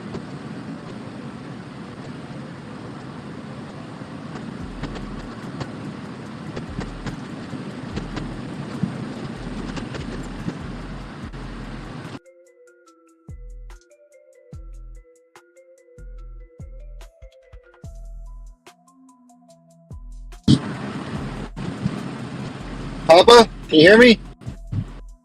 Papa Mac. Hey, Casey. Yo, can you hear me? Yes, sir. Hey, how's it going? Going good. Yeah, GrayLeaf is using the caboose today. She's streaming this right now, but she typically doesn't speak. She does chat, but she doesn't do the voice. Oh, okay. Hey, what's up, guys? What's going on, Trevor? So How are you? Live. Just so you know, KC, we are live. Oh, okay, Yeah, cool. So don't be a little pervert. Yeah. Don't be like No. Don't be. Why? I'm always a pervert. I guess I better leave. How you guys doing? I'm okay. I'm trying to get a hold of, I think, UPS delivery guy. Well, he's here a lot, but I don't think I've seen him today. If not him, maybe somebody else that's like a big conspiracy theory nut. Not that I'm saying that being a conspiracy theory nut's a bad thing. It's just I need to talk to bounce some ideas off of somebody who may be paying a little bit more attention than I am.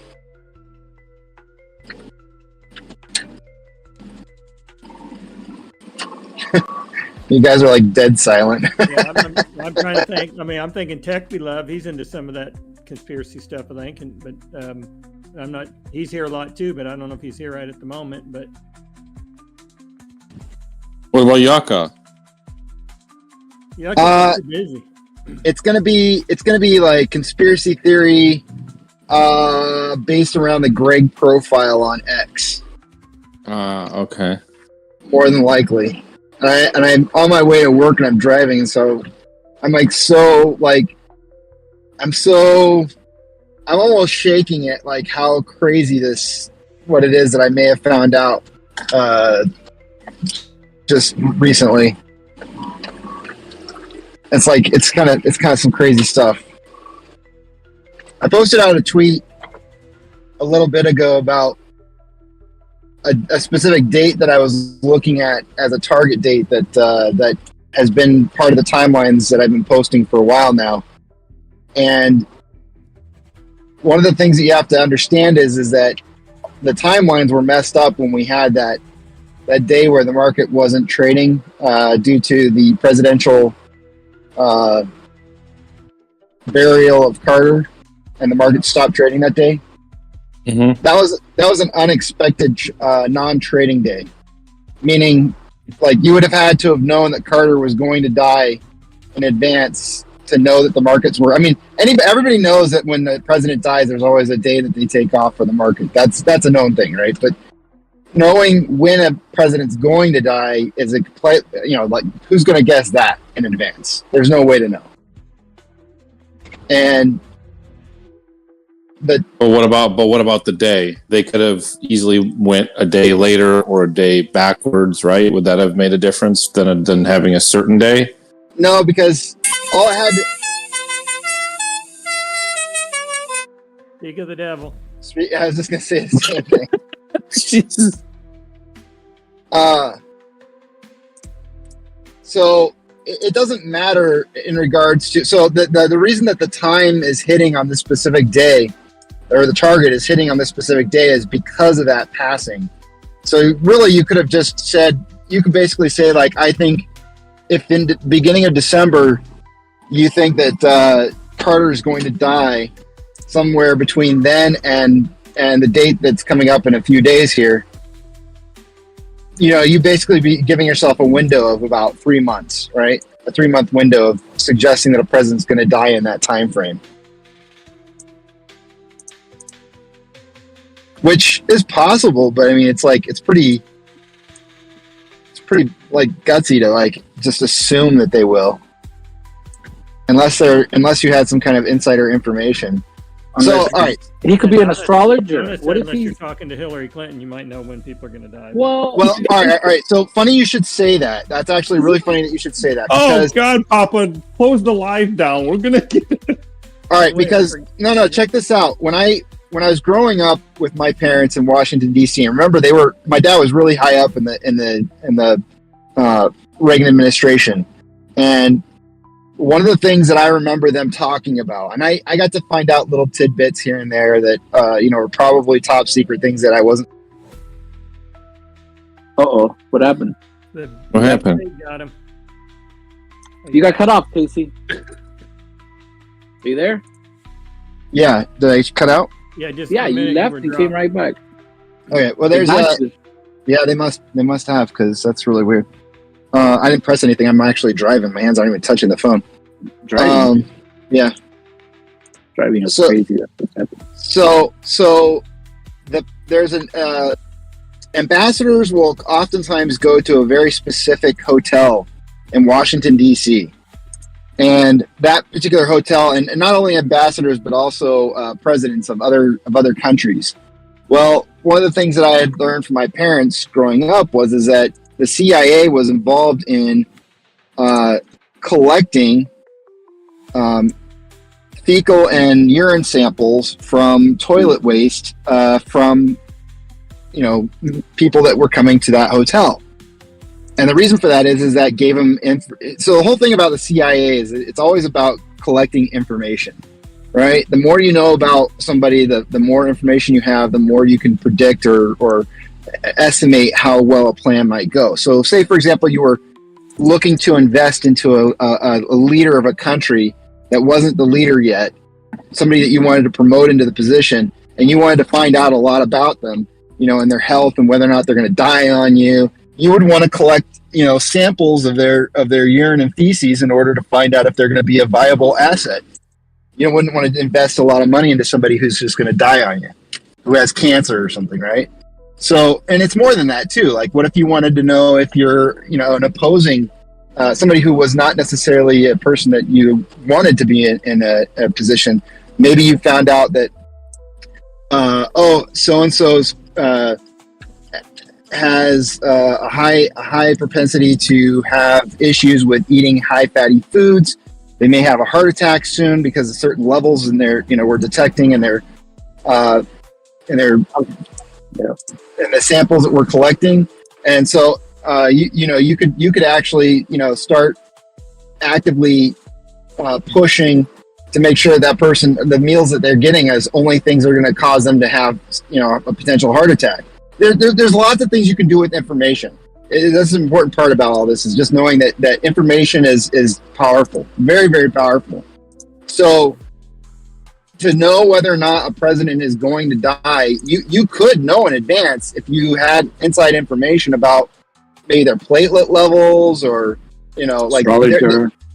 No, nothing about astrology at all. It's all scientific stuff, like stuff that really you can look at and say, like, okay, yeah, we know for a fact that there's like an 80% chance that this person's going to die in a period of time when this shows up as a flag, and it's just like, it becomes very predictable, and then you can start planning around those kind of events. So you're not really killing the person, but you certainly can have an influence on things around the world when you know a certain event is going to happen by a certain predicted date in the future.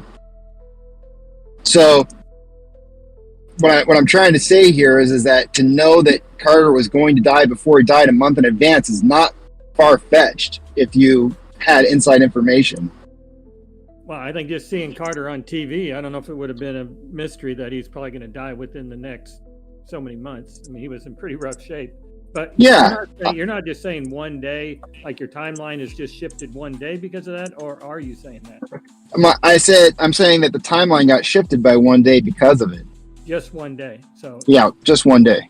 okay.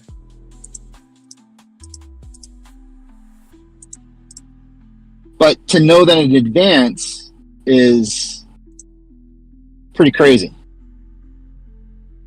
To know that that was going to be the case months in advance would be really impactful to know.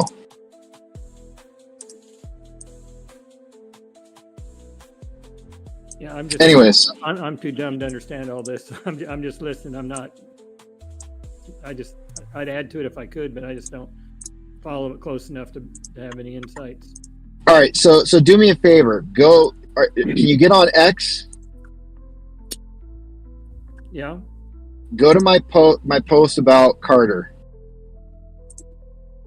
And then hit the like.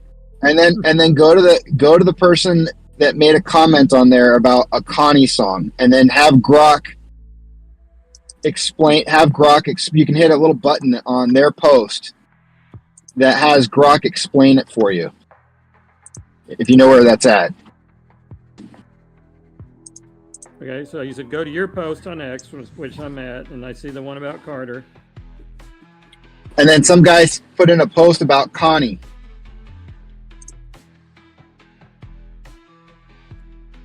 Okay, that's where I may get. So if I click on yours and it expands it up, and then there's a Jan E and a. I just start scrolling down till I see a Connie. Somebody mentioned something. Where does this have? How does this tie into Connie? Oh, where does the Connie song? Where does the Connie song play into this? Yeah. Now click on his post. Click on his, and when you click on his, you should see a Grok symbol. You see the X symbol for Grok around there that you can press. Well, when I clicked on his, or at least I think I did, it said, it goes to his page and then it says you saying, "Oh shit, wrong Carter." So I don't know. Yeah, but did I go to just, the wrong place? Yeah, well, you just need to click on Grok when you're looking at his message.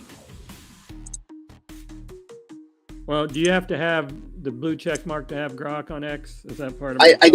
I don't know. That may be the case. I'm not sure. I know that's how it was supposed to start out, but I don't see anything about Grok. But anyway. All right. Well, I didn't realize this, but you know how the Greg account, I made an accusation a while back that the Greg account was RK? Mm-hmm. Yeah. Yeah. So now I'm not the only one who's saying it, like everybody's saying it now. But I actually think that I'm not 100% certain that it's RK. I think that it actually could be Ryan Cohen or somebody that knows either one of those two people very, very well, like intimately well.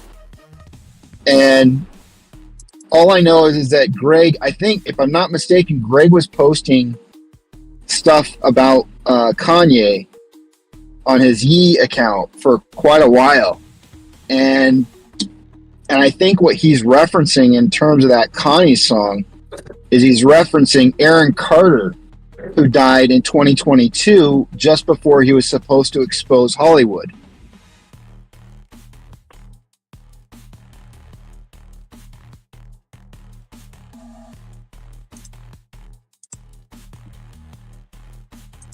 Papa, if you don't know Aaron Carter, that's Nick Carter's brother.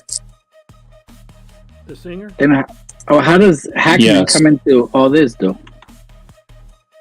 What's that? How does Hackman, the actor that just died, how does he play into all this? Oh, I don't know anything about. I I see where you're going, but I haven't made that link yet. Yucca, sorry.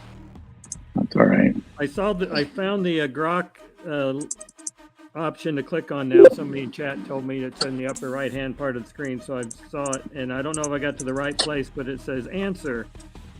At 3, Valator4 is a passionate stock enthusiast with a love for AMC and GME, a self-proclaimed aviation geek dreaming of flying an F-22 Raptor. So I don't know if this is the right trail you're wanting me to go down, but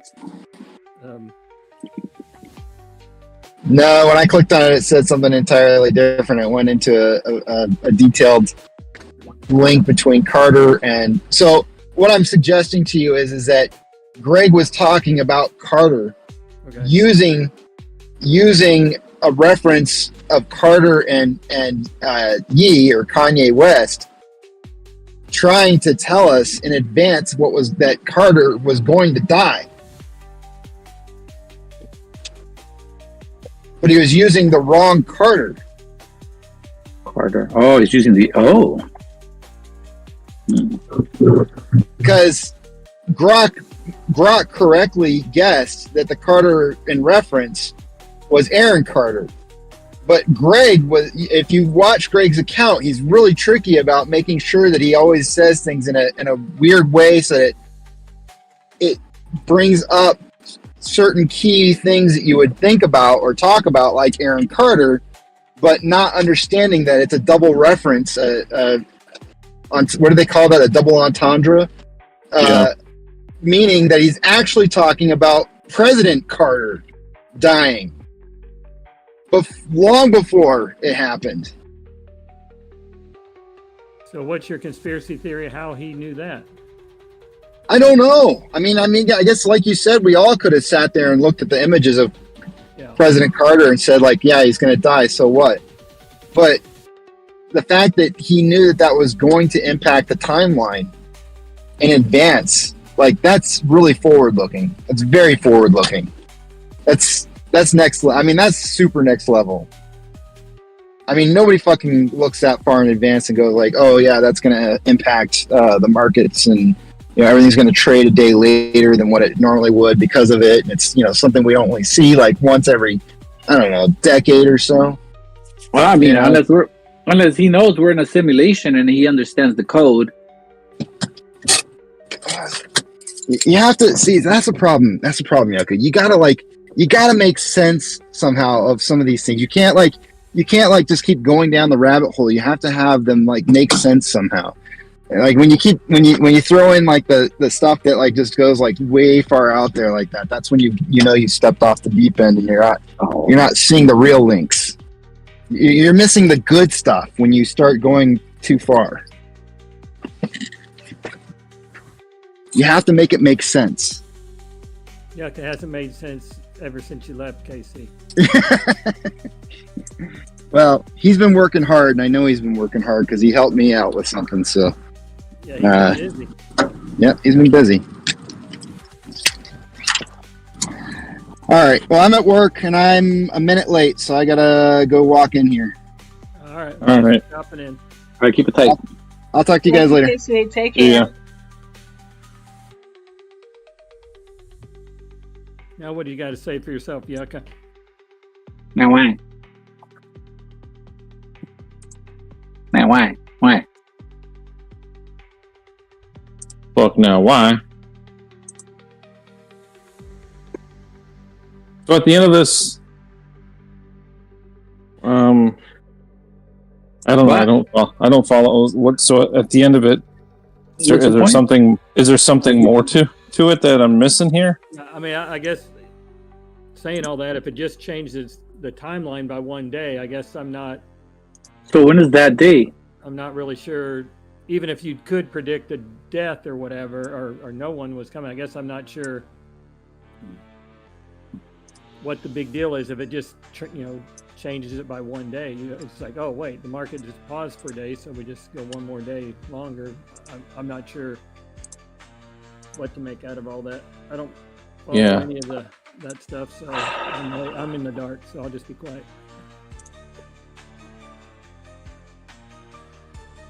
When is that? How? So is it tomorrow? What are we talking about?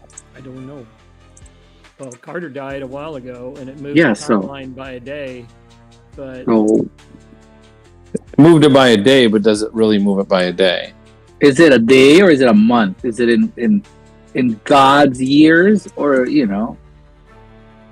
In dog years, you say? God. Yeah, reverse. You can spell it backwards. Dog. You know how they say. One day. What is it? 1 year is 1 day. Oh, 1,000 And years God, is 1 day. or something like that. 1,000 years. Okay. Yeah. Dog is 7 years to 1 year. So that's a big difference. 7 years or 1,000 years. That's what I wanted you to So are we going to be waiting 1,000 years? Is that what he's saying? I don't know. I don't know what he's saying, but I know I lost 15 cents on my trade on buying GME today at 20. God dang it. Dang it. I mean, you already know the rules. We lose. Come on. Is that the rules? We lose, yeah. Papa, stop buying. You're hurting my investment. You buy, they short. Every time you buy, they short. So don't buy so they don't short. Oh. That's a good theory. Yeah, they buy. For every share that you buy, they got to short that share. So if you don't buy anything, they can't do anything. Crazy theory, anyways. Anyway.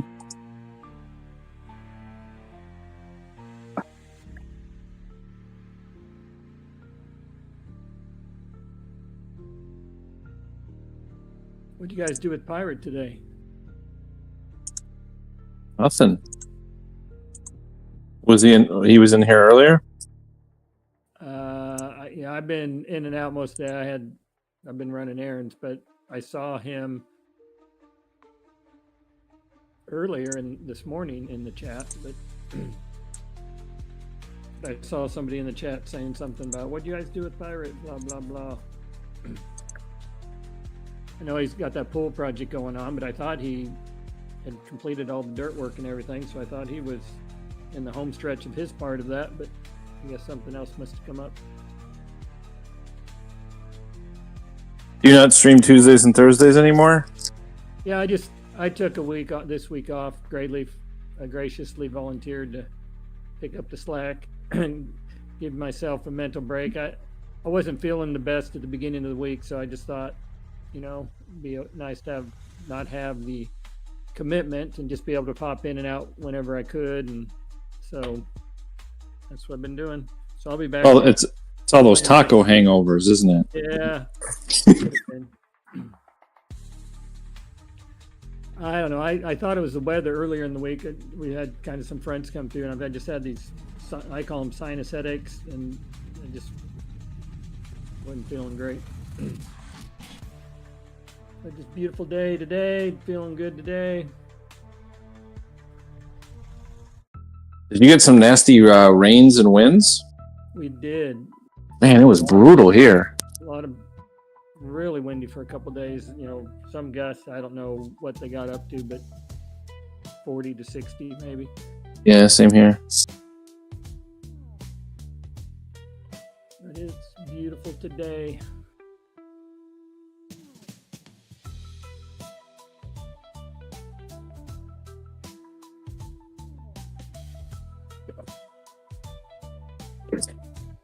So have you decided if you're going back to Ohio, Trevor, or Probably in a couple weeks.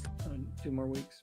Yeah. I think with you 2 weeks. 2 weeks. Well, you guys put this on me, so Okay.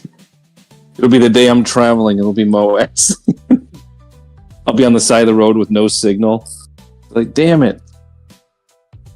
Everybody's getting rich, but me. I'll have to meet the next cycle. I don't think it's going to be I think you'll have time to get to your destination and still.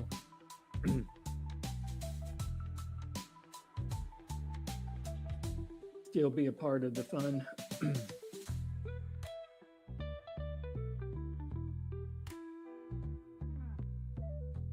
I was lurking and I saw KC. I heard KC pop into the stream, and I'm like, "There's nobody in the caboose," so it's like he's gonna think that we abandoned him. So jumped in there he doesn't see the chat live stream when he's driving, so he just goes into the Discord.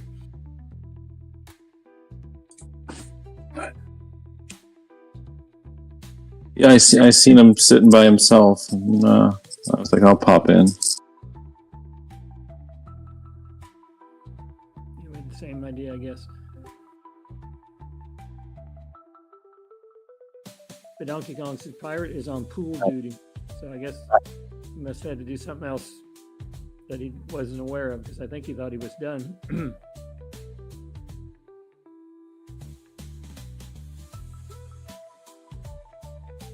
Ooh, Kong says Pirate is probably over at Matt Core's show. That's blasphemy, Kong. Matt Core's. You're welcome, GrayLeaf. He didn't want to pop a Mac fanny pack. Yeah, I don't think I've received Pirate's order for that Papa Mac fanny pack yet.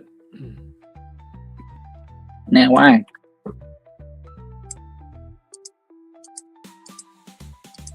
Yucca, what are you up to? Working, man. I can hear it. I can hear it. Don't ask Every me click. those questions. Every click. It's like pay per click over there. Just click, click, click. I broke down and spent like, I don't know, $18, I think it was, because one time I was typing when, I won't say, but one of our fellow Caboose voice people were on. Don't do it. I think it hurt his feelings because I was typing while he was talking, because I was responding to somebody in chat, and it's like, okay, I got to get a quieter keyboard. So I bought this quiet keyboard. It was like $15 or $18 or whatever. So hopefully don't hurt anybody's feelings if I have to type while I'm talking. Who's feeling? I'm not going into it. Let me guess. They must not be worth it. Yeah. But it's just, Is if the I'm person going to that be a world-class live streamer, I got to have a quiet keyboard. Yeah. It can't be like Yucca. Clack, clack, clack, clack, clack, clack, clack, clack. Okay. Yeah. Okay, tens of people listening. Well, you know what? If Adam Aaron can eat popcorn during the earnings, if you have a net worth over 30 million, you can do whatever you want. I have a potential net worth of $1 trillion. So.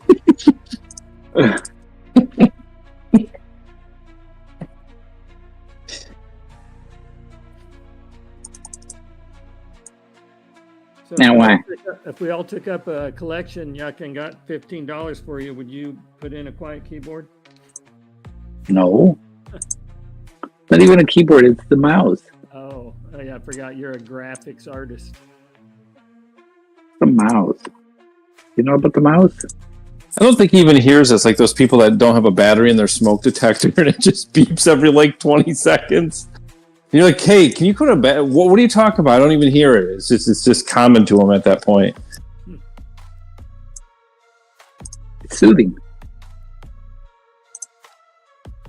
It's not soothing for you guys? I tune it out. Good. It's not as obvious as Clicker Boy or Blinker Boy, if you remember him.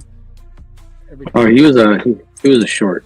Definitely a short. You turn, you would hear the blinker going off. It's not quite that annoying. Yeah, so you're all right. We at least we know that you're alive because we hear that. Yep.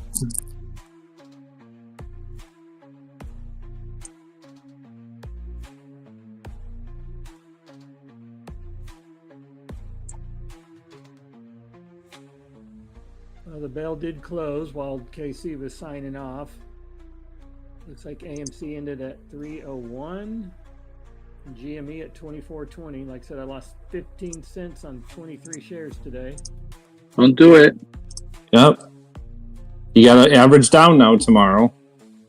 Well, I was already averaging down from the 100 shares I bought the other day for like 26. 26? Yeah, I bought 100 shares a week and a half or 2 weeks ago for 26. Thought I had a bargain. It went up for like a couple days, got to 27 something. I'm like, yes, heading in the right direction finally. Boom. They got you. The tariffs get me. Trump's killing me with the tariffs. Yep. All those video games coming in.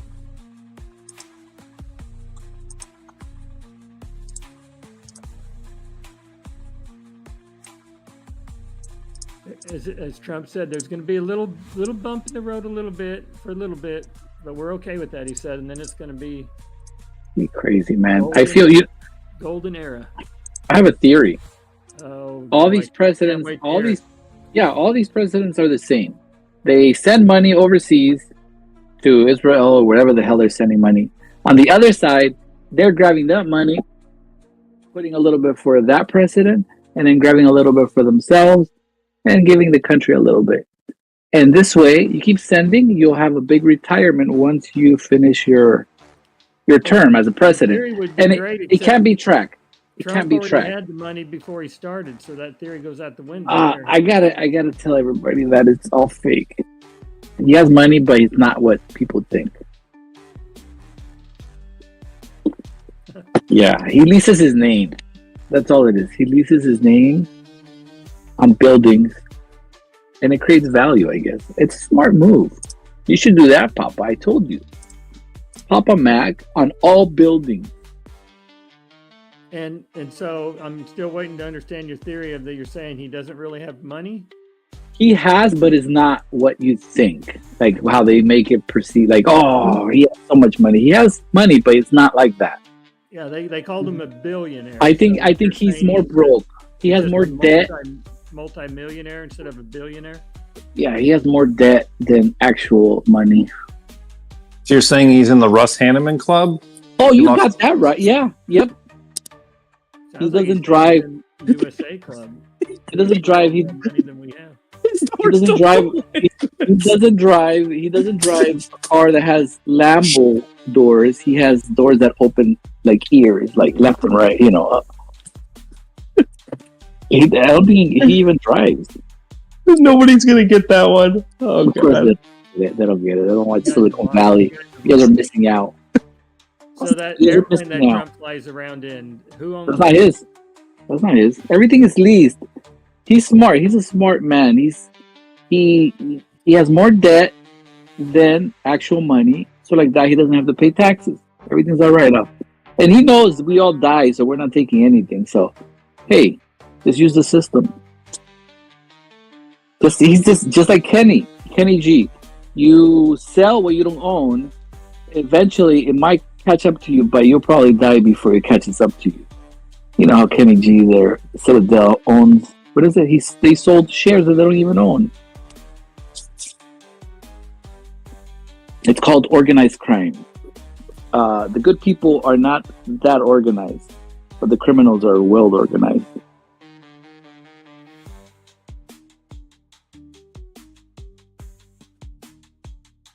Not sure what started this and where we're actually headed with this conversation. We're not headed anywhere. Let's change the subject. Papa, no rebuttal here. It's like a meme I read today. I may not be the smartest guy on the block. I might not be the prettiest. I might not be the most athletic. I'm not really sure where I'm going with this. Never mind.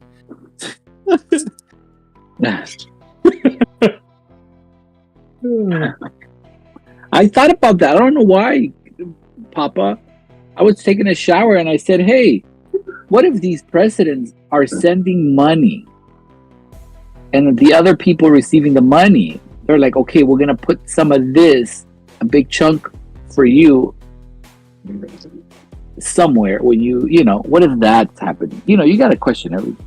Well, I mean, I think that's what we've been saying. And I think that's what this whole U.S. aid controversy is all about is it's like, hey, wait, what's going on here? We're sending money to all these countries, all these causes that nobody voted for, nobody asked for, and it's all a big scam. And Trump and Elon are trying to shut it down, and they're trying to kill him over it.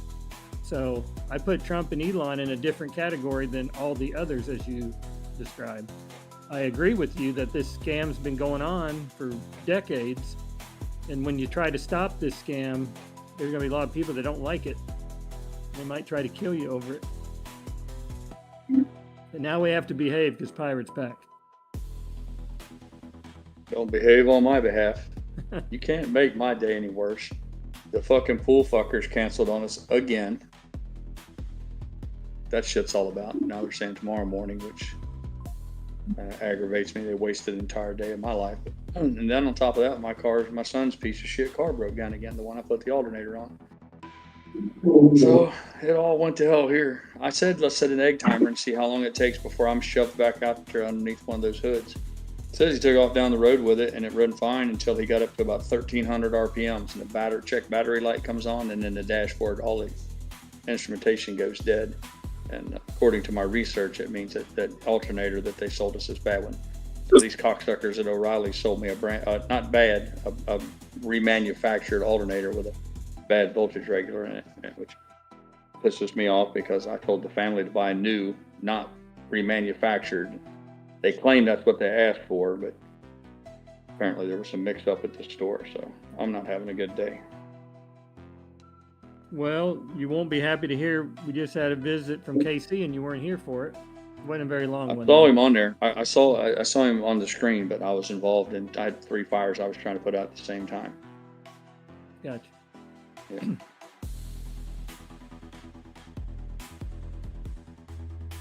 He got us talking. We got Yucca sidetracked and we went down a rabbit hole. We weren't really even sure where we were going with Yucca, but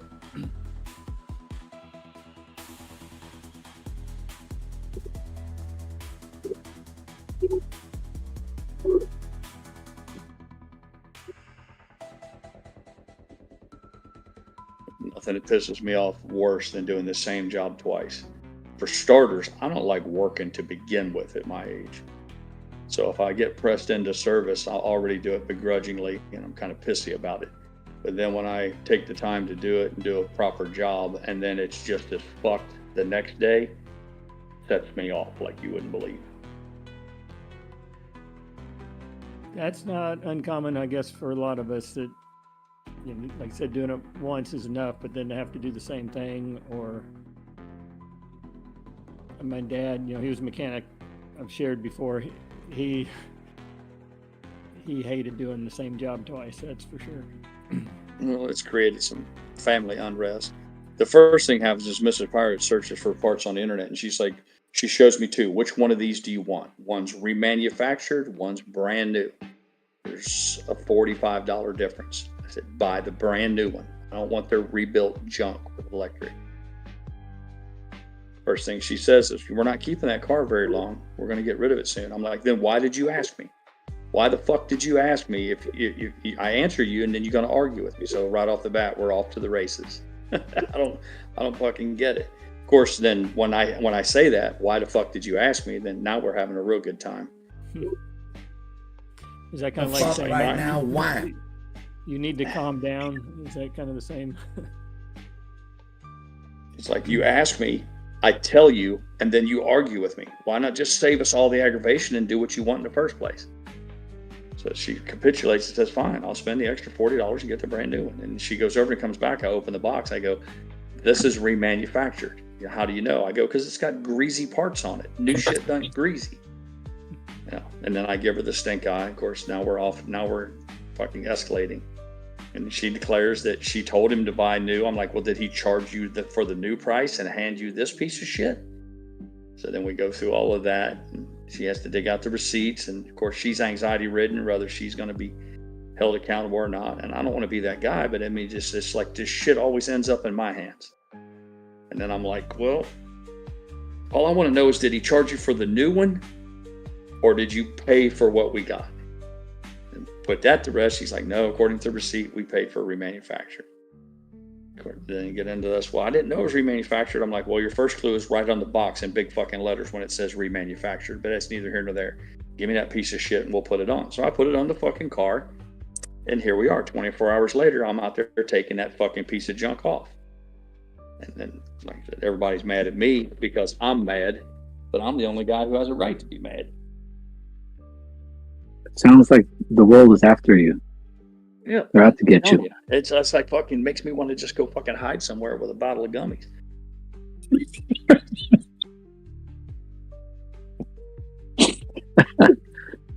In a corner. He's in a coat closet. Was supposed to be here yesterday to shoot the gun out yesterday at 1. They didn't show up. They're like, yeah, we had trouble finding sand because it was wet. I'm like, okay, whatever. We'll be there at 6:30 in the morning. So they got me out here running around like a fucking maniac at 6 o'clock, dark 100, moving vehicles so their trucks will have room and all jumping through all these fucking hoops. and then it's 7:30 or 8, they send a message and say, yeah, we're running late. We're not going to be there till noon today. I'm like, motherfucker, you knew this last night. Why didn't you tell me last night? So I got the red ass over that. So I sit here till 1:30, 1:40, and then they finally call up, yeah, we're not going to make it today. It'll be tomorrow. I'm like, oh, you no good motherfuckers. To share with you just a little bit more, they asked for a big payment about 4 days ago. They wanted $37,000, and I told the missus to give it to them. Give them $37,000, and they haven't been back. I'm like, you motherfuckers, you were Johnny on the spot for 6 days in a row, and then you asked for 37 grand, and I give it to you, which is better than half of the money. And I'm like, I know I don't mean to imply that they're ripping me off or nothing. It's just like Hillbilly Christmas. It's like they got a big giant chunk of money, so now they feel like they've got me captured and they can start fucking me around. I don't like it. So I'm not the most pleasant guy this afternoon, as you can well imagine.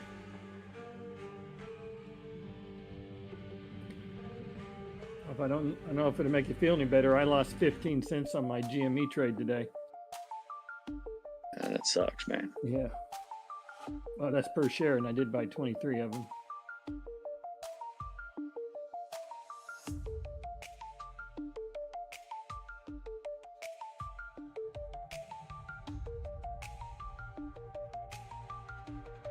They come home with a car, and I say, well, it's the alternator.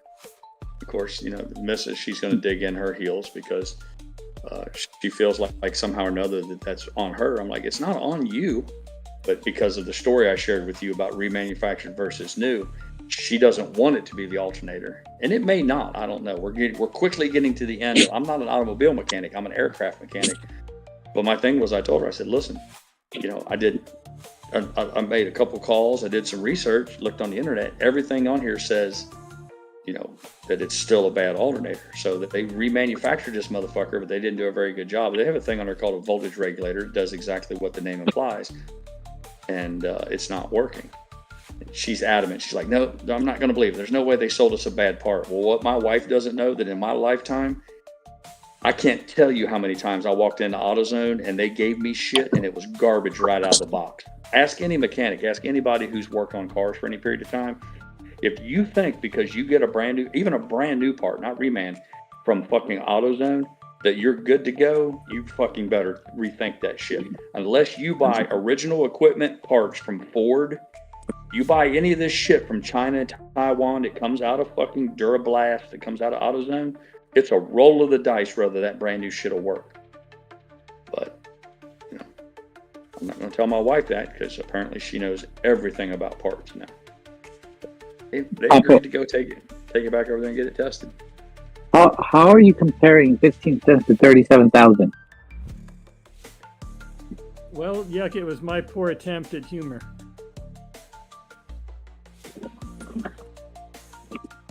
To diffuse the situation. Big difference.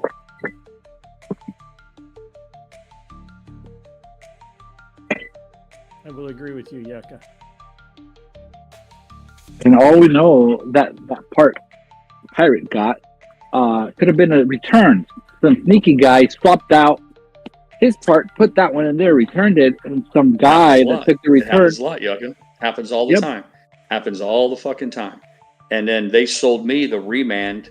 He put all the labels and all that shit on there, but what I got was his busted fucking part. Yep. When you're in business to work on cars, if you pay me to put a starter on your wife's car, and I tell you the starter's $300, and then I get another $2 to put it on, so your bill's $500.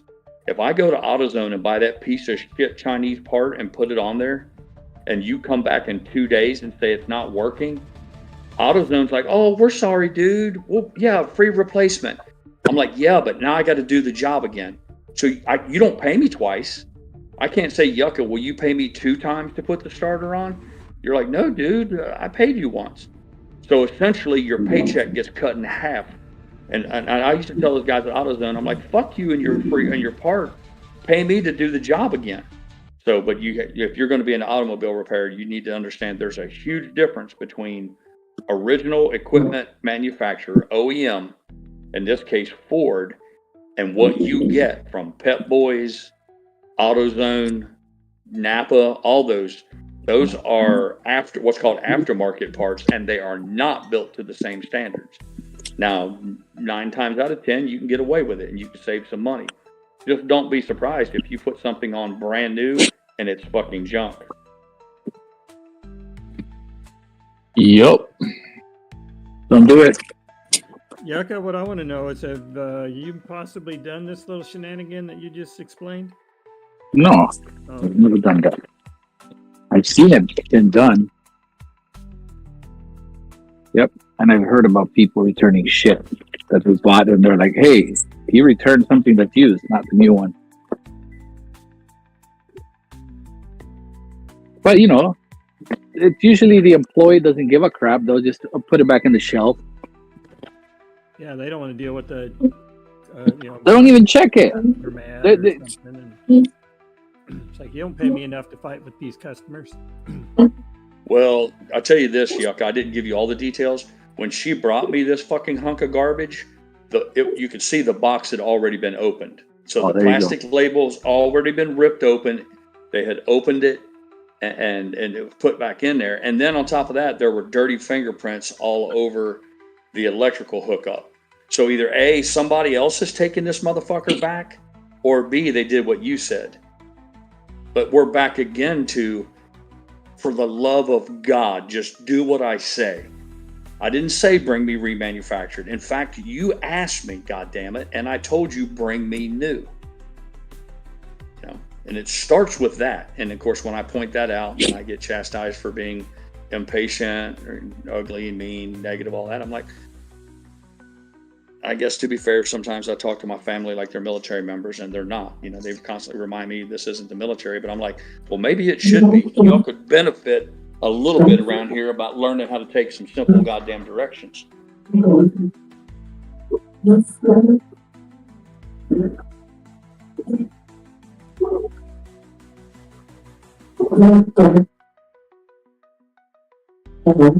I have another little bit of a problem. Mrs. Pirate thinks that now because the internet exists, that she's the end all beat all of repairing anything.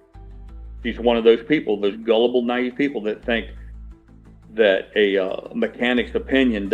lifetime mechanic's opinion doesn't value nearly as much as a Google search. I'm like, okay.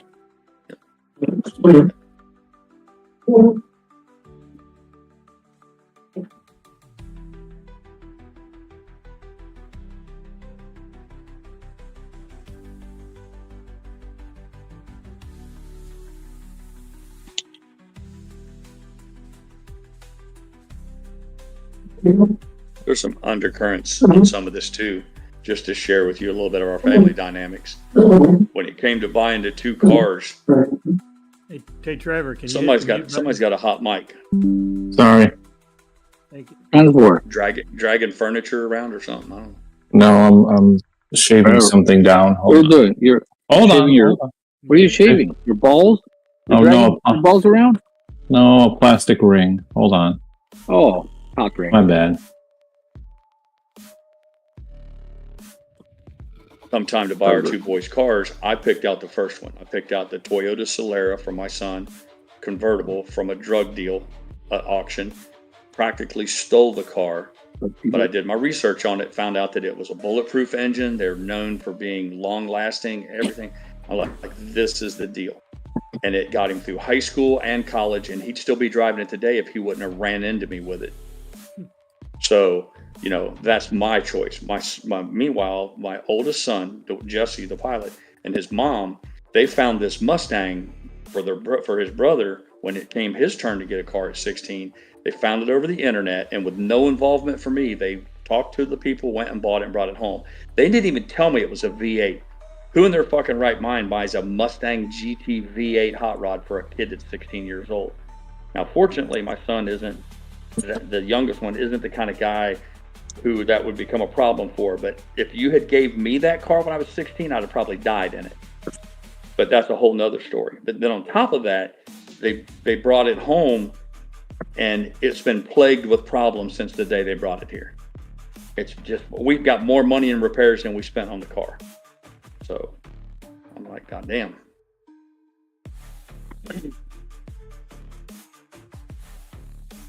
So there's a little bit of that at play.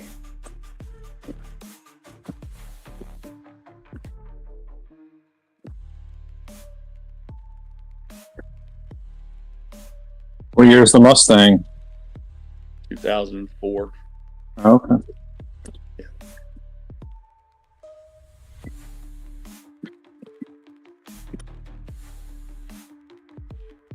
The boys don't want to do anything on their own cars. They're too goddamn lazy to work on their own cars. They want me to do it, and I'm done with that shit. So the alternative is, I said, take it to Firestone. Well, they're all for that because it's my credit card. And you walk into Firestone, it's goddamn $600 if they air a tire up for you. We took it over and had, first it was, the front end's making a noise or something. It's grinding. I'm like, you need brakes. I told you need to put brakes on there. You probably already ate your brake rotors up. They took it into Firestone. Sure enough, they put brakes on the front end, claimed it needed a new rotor, which I knew it did. They put all that on, and then they said, it needs a tie rod in too. They bumped it up to like $2,500, which started out as a brake job. So they did that fucking shit. They brought it home, and within 3 days, my son's like, this car's still making a noise. His mom drives it. She's like, yeah, it's making a noise. I'm like, take it back. I just paid these motherfuckers $3,000. Take it back. So they take it back over there. He calls up and he's like, yeah, we did the outer ball or tie rod ends, but they didn't change the inners, and that needs to be changed too. And it ate one of the tires up a little bit, so we're going to go ahead and give you a brand new tire. Now, first of all, Firestone doesn't give shit away for free. So the hair on the back of my neck pops up thinking they fucked up something when they worked on this car and they're covering their track. Either they didn't tighten the tie rod end down or they didn't finish the alignment.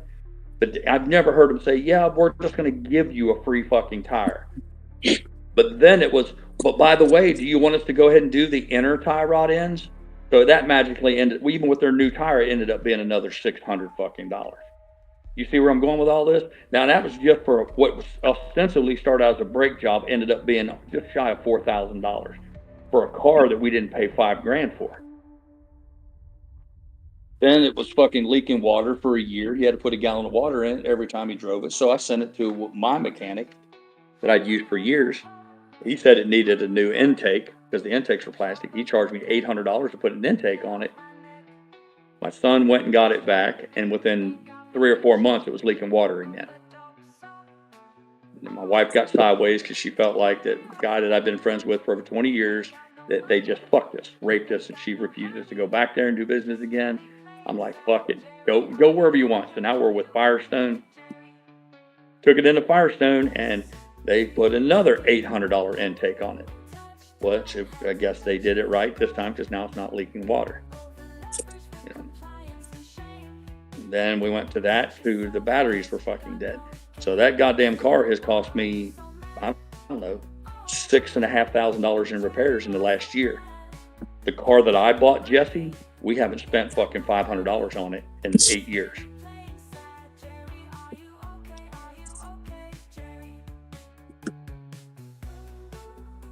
I don't know, man. I'm kind of bitter about the whole thing because I'm the one that has to pay.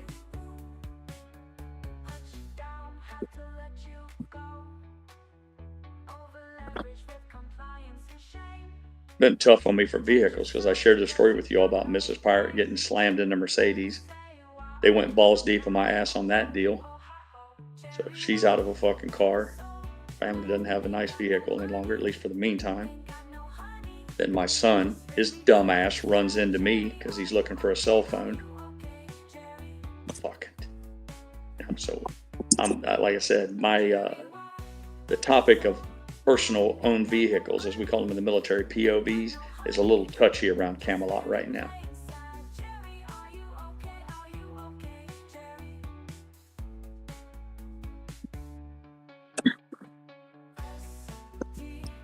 Like I said.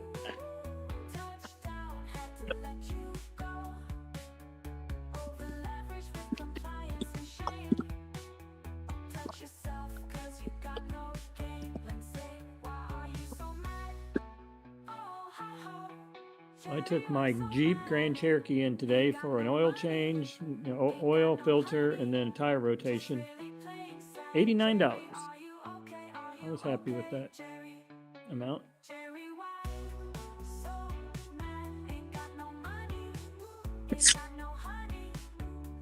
Yeah, Censored said, breaking news, half of your original parts come from China. That's true. A lot of those do come from China, Censored, but they're built to a different specification.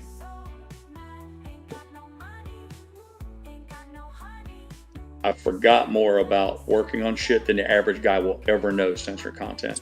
There's a difference between OEM and the trash that comes out of all these aftermarket parts. Same thing with fenders.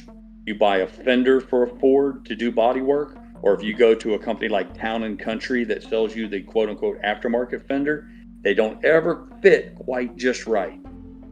The bolt holes don't ever just line up right. The body panels don't line up. The seams, the gaps aren't exact. It's just the way it is.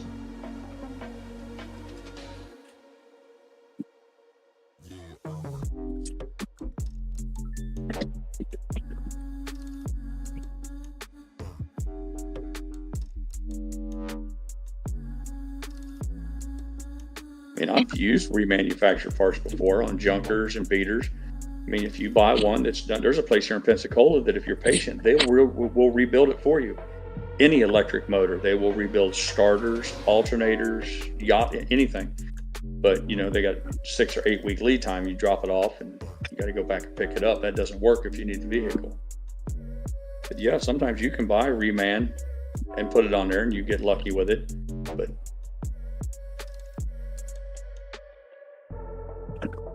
Claypool says rebuilt parts usually come from Mexico. Never got a Chinese alternator before. I don't know. I just used the word Chinese to enhance the story. I didn't mean to imply specifically that that's exactly where it comes from. I'm just telling you, it didn't come from fucking Ford. I can tell you that.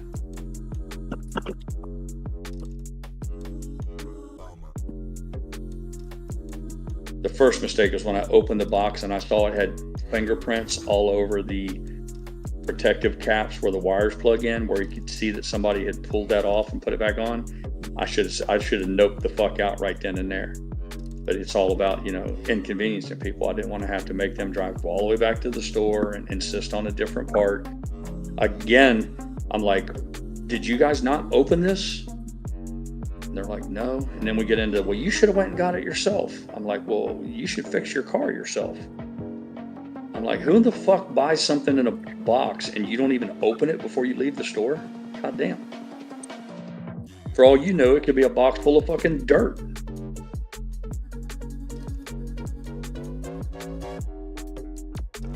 And I may or may not have accused my son of being in a hurry to get back to video games. That might have came into play at some point. Just to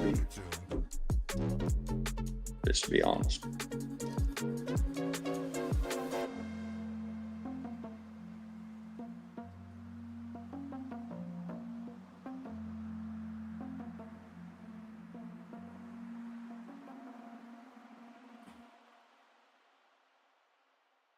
Now working on the fucking car in the driveway, and we come back in and he mentions something else, some other ancillary problem. And I said, while you're at it, do a Google search and find out where the fuse is for that, or if it's a relay. Yeah, Dad, okay.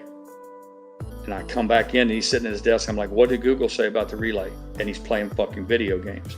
And I go, did you do the search like I asked you to? Oh, I forgot. And of course, I may or may not have overreacted. But it's the same shit, like, goddamn, man, help me help you.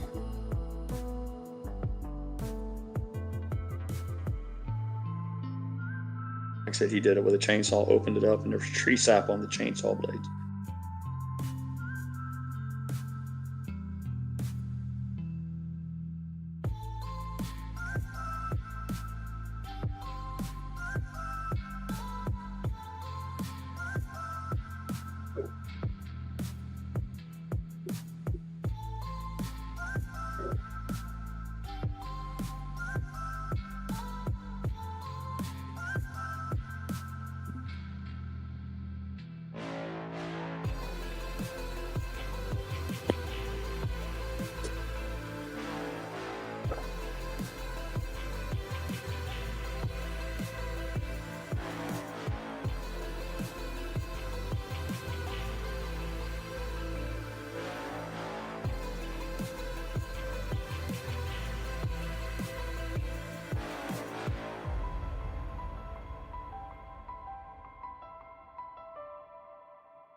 Yep, that's it, Gray Leaf. Don't need a couple of gummies, just one. In fact, I'm going to do that. I'm going to take one, get my head right, and fuck it.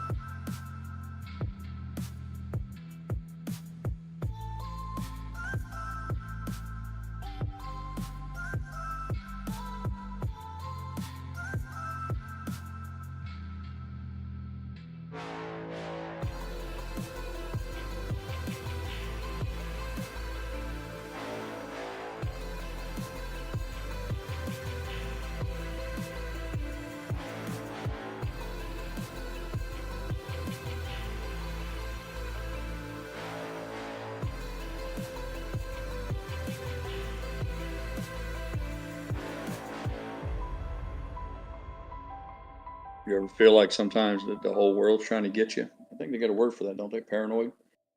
I'm like, my politicians are trying to ass rape me.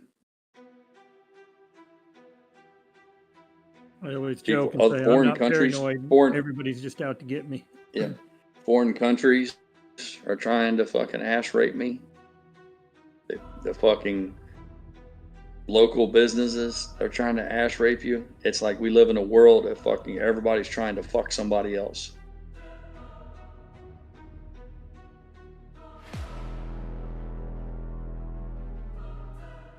Try to be, you want to be a good guy and play by the rules and think the best of everybody, but sometimes I can't help but think that my brother that's in prison for life, that maybe he was right.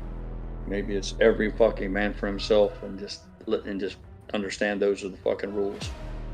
Viking code. Take all you can fucking get and fuck everybody.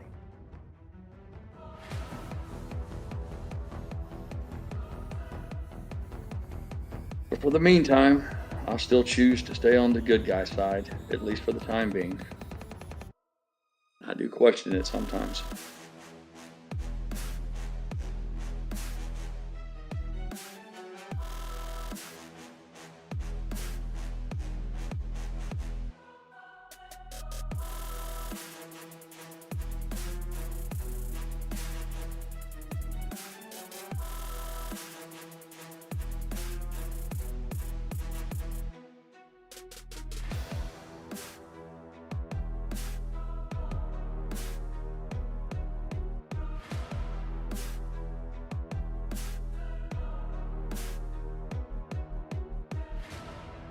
I think what pissed me off about the pool contractors is that there's a sweet spot with dirt work, or anytime you're working outside in construction, you're always at the peril of rain.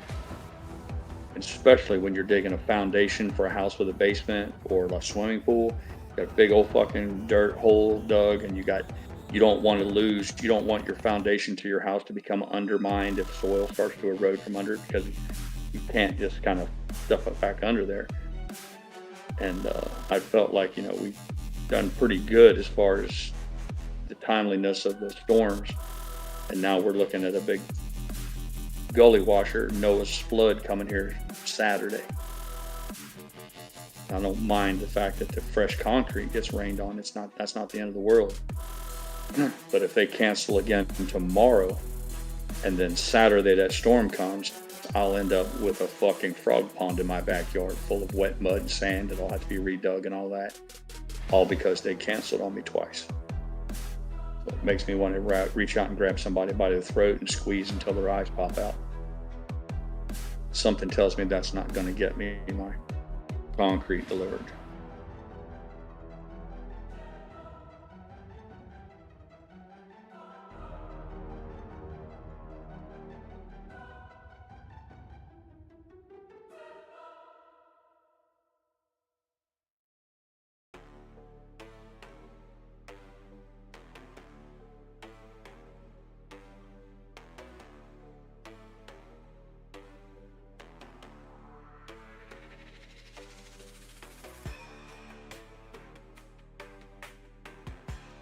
I took your advice there, GrayLeaf. I have myself a fine gummy.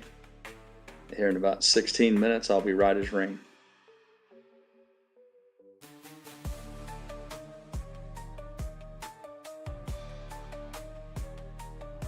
I told the missus when she left, I said, I'm actually rooting for it to be a bad alternator.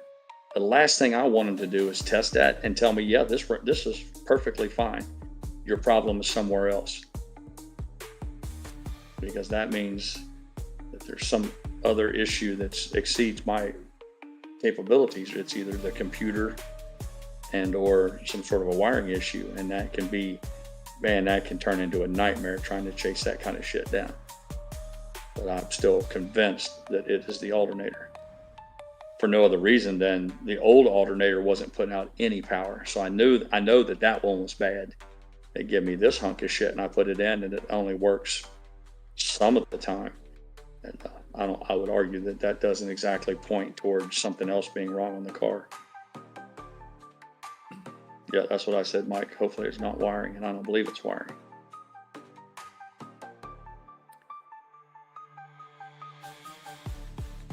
GrayLeaf, you said you use OBS and I'm using Streamlabs. My understanding, they're pretty much the same software now, but there may be some slight differences. But I know in Streamlabs, there's an actual filter that you can set to tell it to automatically lower the volume of a audio channel when another channel is active. But you literally have to go in and set the filter and tell it which channel is your source and which is the output, so it knows which one to lessen the volume and all on and all. So I don't know in OBS if you've defined a channel as background music that it knows to do that, but I thought it was doing that the other day when I was listening to your channel. That's what prompted me to kind of investigate, because I thought that's a good idea to have the music automatically drop down when people are talking.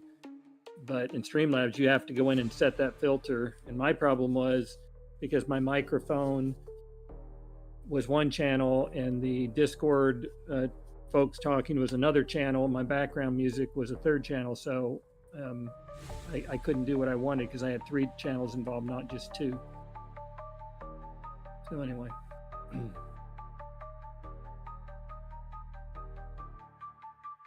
I could set it up to when I talked in my microphone that it would automatically lower the volume on my background music channel.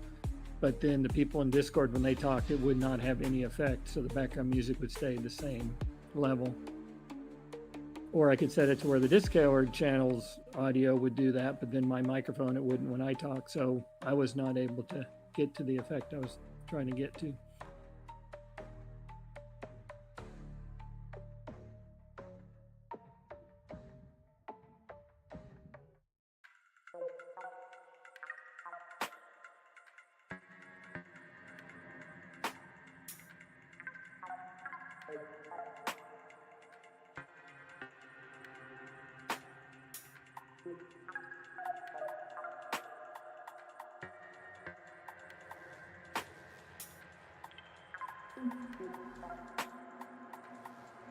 Well, I have to get ready. We're actually heading to a funeral home for a visitation. Sister-in-law's stepmom passed away, so I have to go head to that. So I will hopefully see you fine folks tomorrow. I'll see you guys later as well.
Yeah, Claypool. I pulled the ground wire off. It would run, but here's the problem. It didn't take a shit until it got up to around 14 or 1500 RPMs. So.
Welcome back, folks.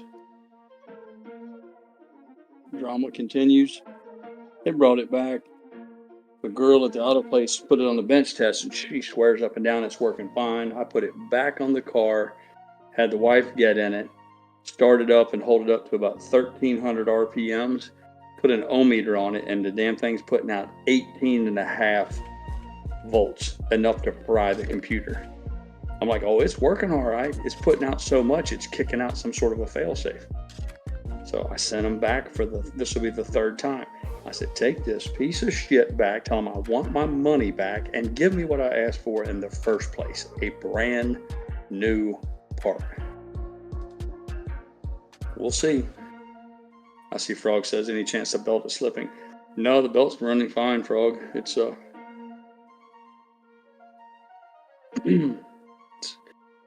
one of these weird things. You start the car up and everything's fine. No battery, no check battery light, none of that.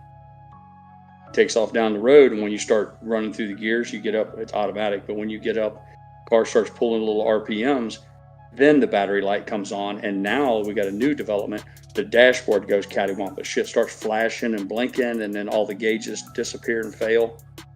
And what that tells you is that it's tripping some sort of a diode or a circuit breaker or something.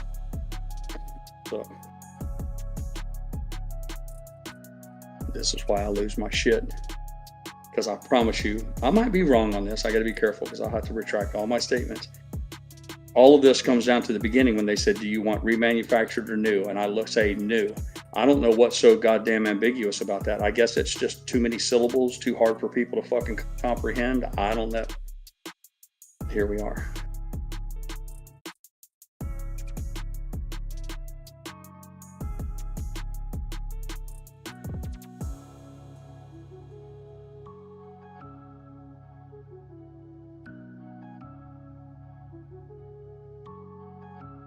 They put it on some sort of a bench test there in Adaptive or O'Reilly's, and they spin it, and they're like, yeah, it's putting out 12 volts.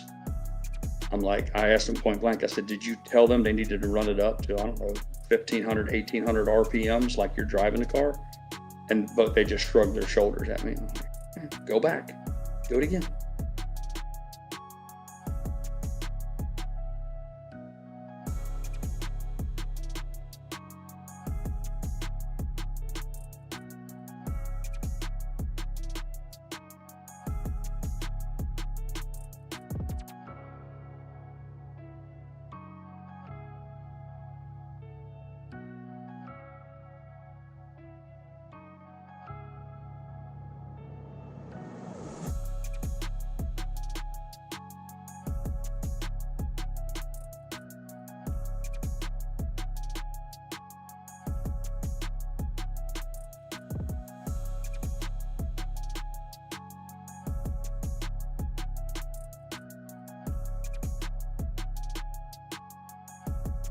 Yeah, son.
If they have the plug, that little electric plug is the little keeper on it's cracked that holds it in.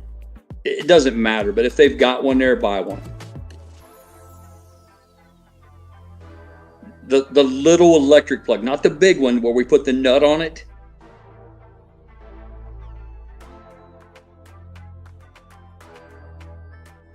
Listen to me. I'll tell you what it's called. There's 2 wires that go on that alternator. One is connected with a nut. That's fine. The part that plugs into it, I need that plug if they have one. If they don't worry about it. It's just a plug. No problem.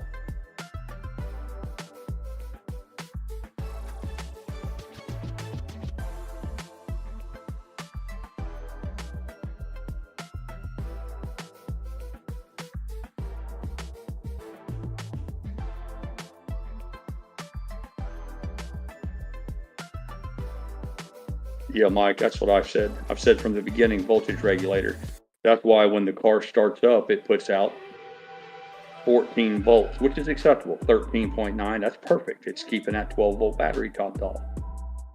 But when you rev it up and it gets spinning, it's making too much electricity. And I didn't realize this. They said too much voltage is worse than not enough because you can fry computers and shit. And I've sent back. I'll send them back 10 more times. They can just keep driving back and forth all day long until they bring me a brand new alternator with a new voltage regulator inside it.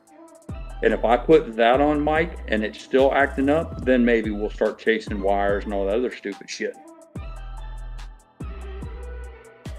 The problem is, Mr. Claypool, I guarantee you, they're dealing with some dumbass over there that's probably 22 years old. Fresh out of fucking high school and doesn't know a fucking 6-point socket from a common screwdriver.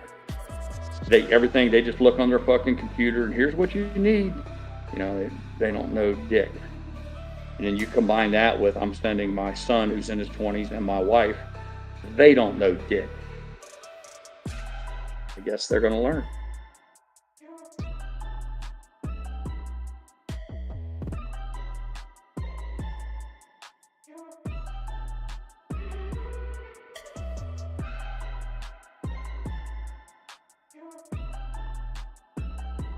Making a joke with you guys before about how they think the internet is the end all beat all, and I get it. It's an amazing, wonderful tool. But my son just calls me back. He's like, "Hey, Dad, there's a possibility that this engine's been modified because they said if it's." I'm like, the car hasn't been modified. This isn't some fucking dragster. And he gets that. He read somewhere that and again, it's that shit on the internet. Like if you change the cams out and all that kind of shit, I'm like, stop, just stop. It has nothing to do with all of that. We'll see.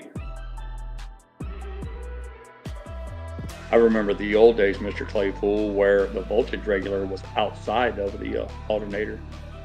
I mean, I go that far back. I'm assuming you're a little closer to my age than some of the youngsters, but yeah. I remember just changing out voltage regulators.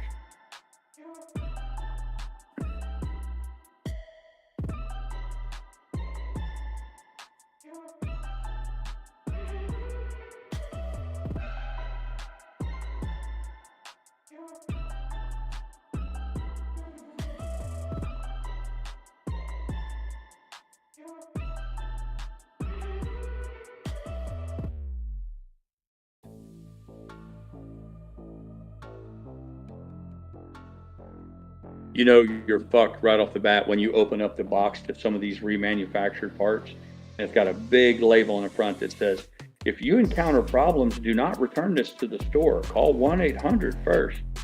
I'm like, yeah, because you guys sell garbage. And you know if enough of them gets returned, they'll quit buying your garbage.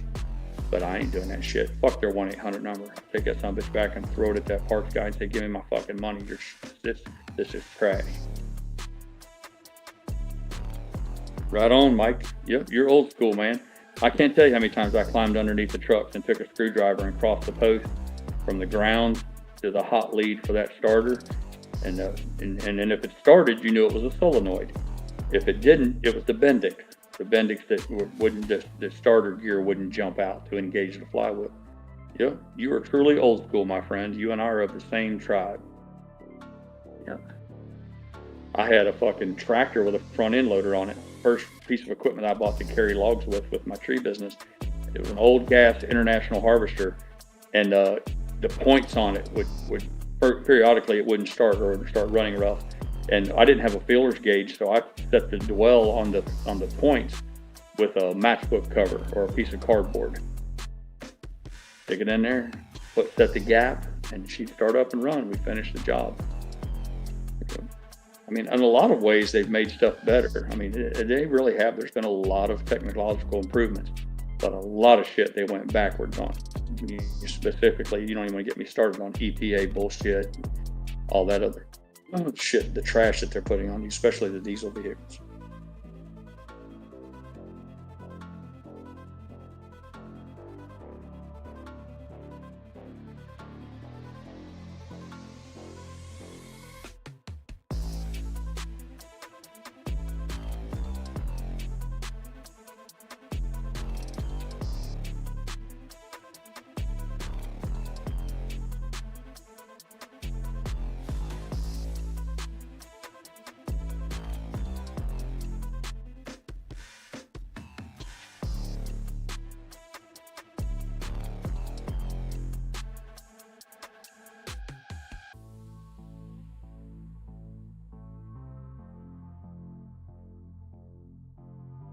Yeah.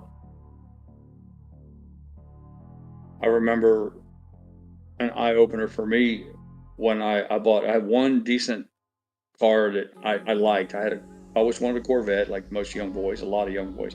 I bought a 75 Corvette Stingray. That was the cheapest piece of shit you could buy.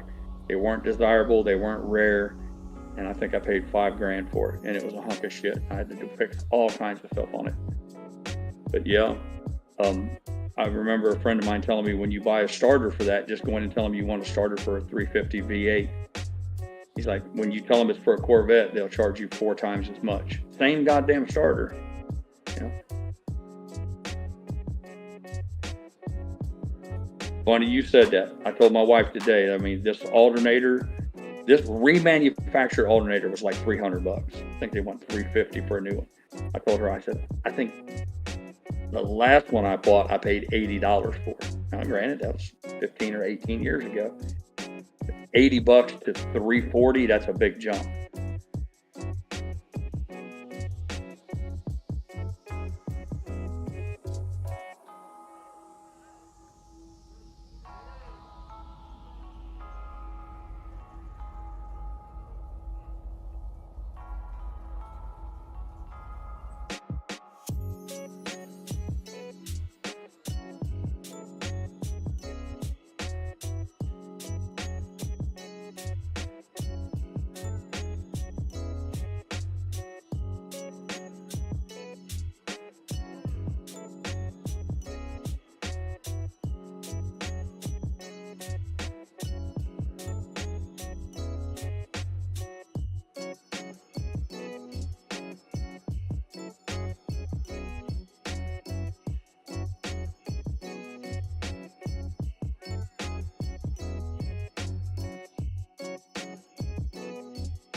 Pissed me off because I know they're not going to have it.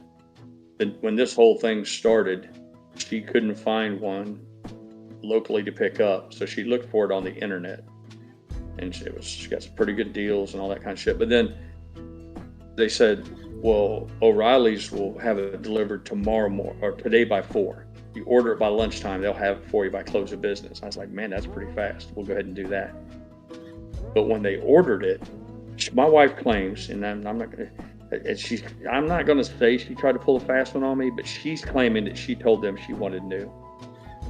But she argued with, the only thing that causes me to question her is that she argued with me so vociferously. She was just adamant about the fact that the remanufacturer was just good enough, because of course she's a master mechanic and all that.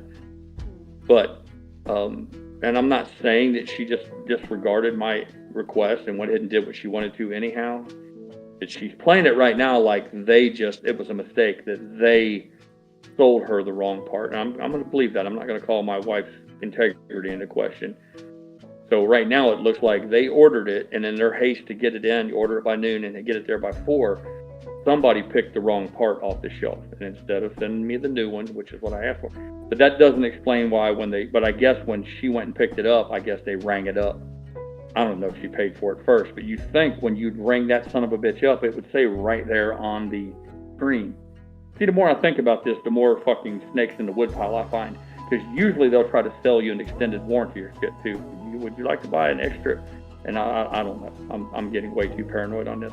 But I find it incredulous that he told them that she wanted new, and somehow or another I end up with a fucking reman at my house and everybody's blaming somebody else for it.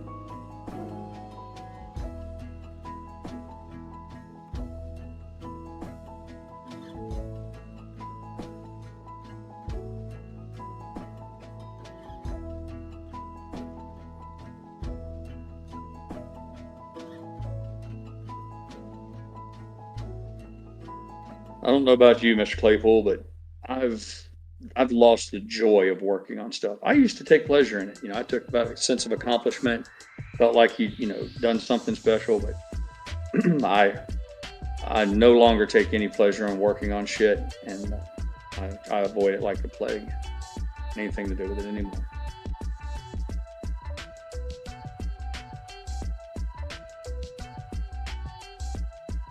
Yep. I read your last message, Mike, and that's exactly what happened. When she handed me that box and I looked at it and I said, this box has been opened before, you can tell, and she was like, well, if there's anything wrong with it, I'll take it back. And then I opened it up and I see a big greasy thumbprint on the rubber boot that covers the hot lead that comes off of that. That's got a stud on the top where you hook the heavy gauge wire up that allows you to, that actually sends the power.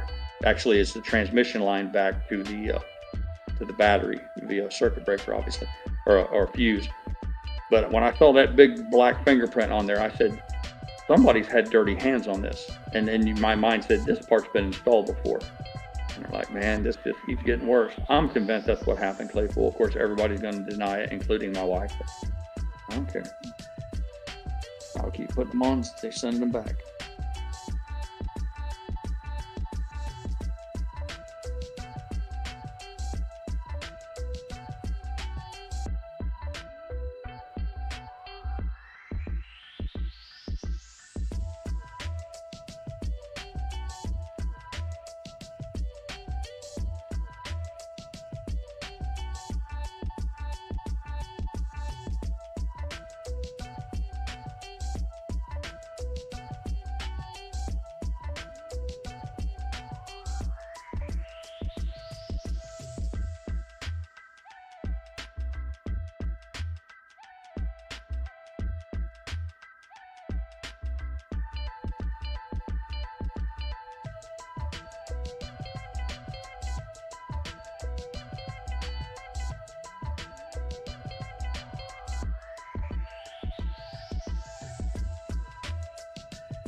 You guys get a kick out of this shit. I looked up. I got my glass of ice water, and as I glanced out the window, there's a boat broke down out back. My neighbor has a big pontoon boat, and I guess he's having sea tow. It's like a tow truck, but it's for the water. Sea tow is dragging his ass home.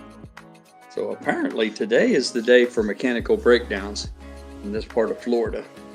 There must be something in the water around here. Looks like I'm not the only guy who's getting shit on by the mechanical gods today.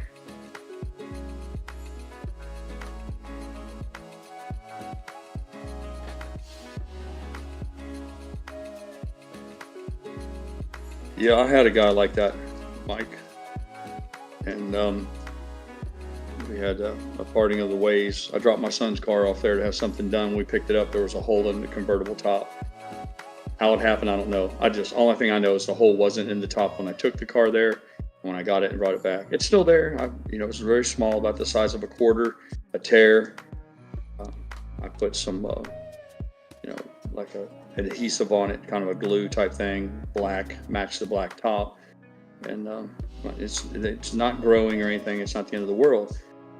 But and then on top of that, we paid them to put an intake on it, and then I come to find out that either they broke the new one when they put it on, so it still leaked, or they didn't even put it on and just charged me for it. But either way, my wife came unglued, and that was the end of that relationship.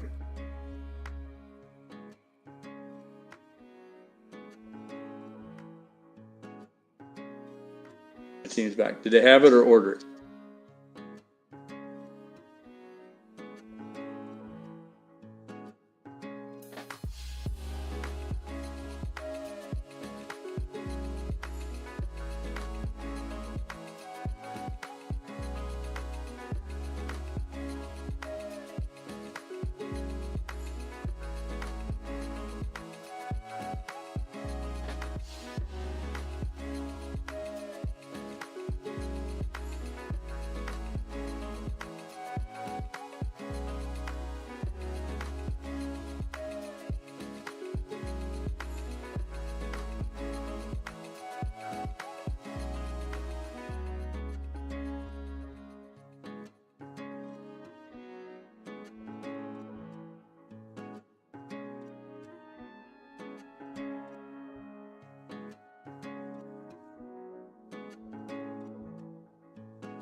All right, folks, I think that's it for me tonight. I might hang out in Discord for a little while, but I'm going to say goodbye to everybody on the stream.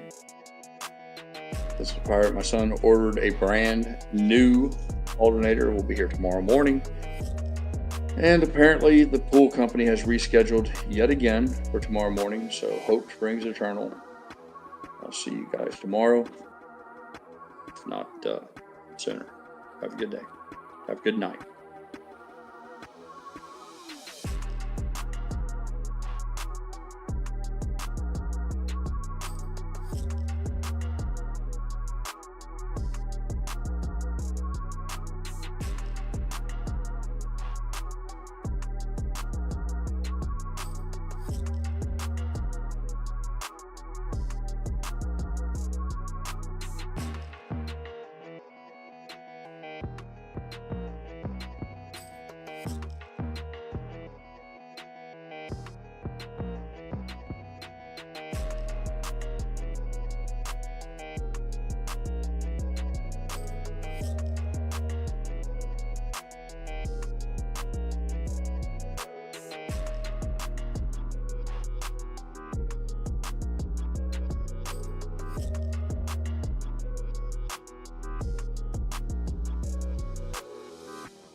Run faster than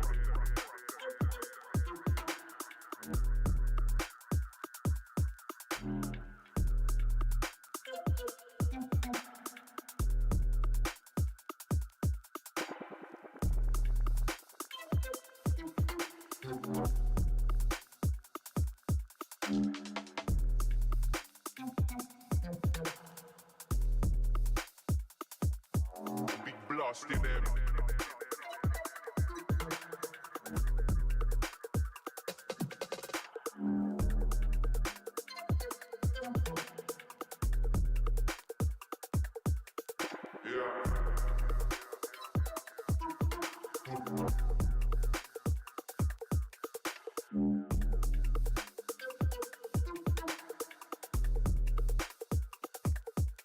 Sharper them.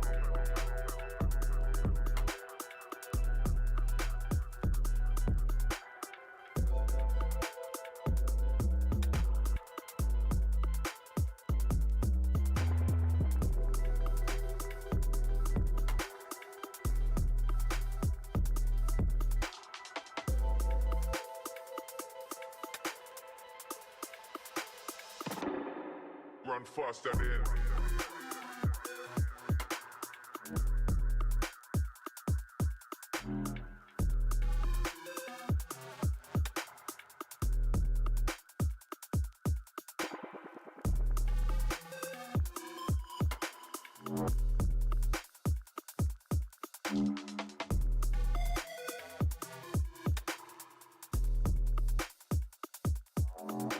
dusty them.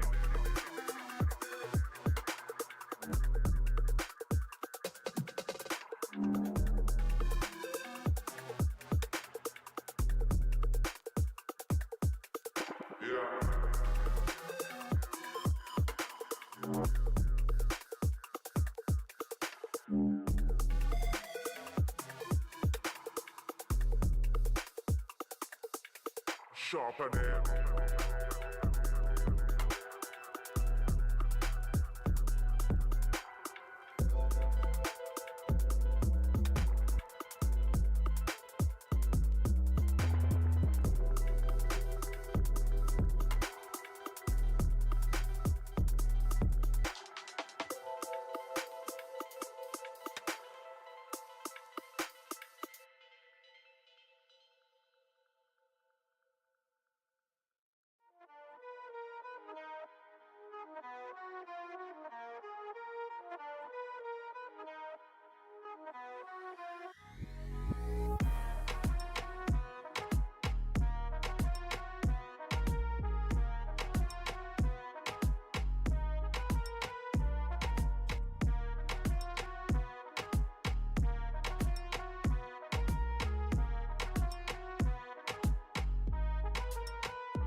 clown show of the market where the trading candles glow. We gather our strength, ready for the show. Loyal to each other, we rise up, no fear. Together we're a force, the apes, we are here. We were born in the chaos, rising up so free. Holding tight like we're meant to be.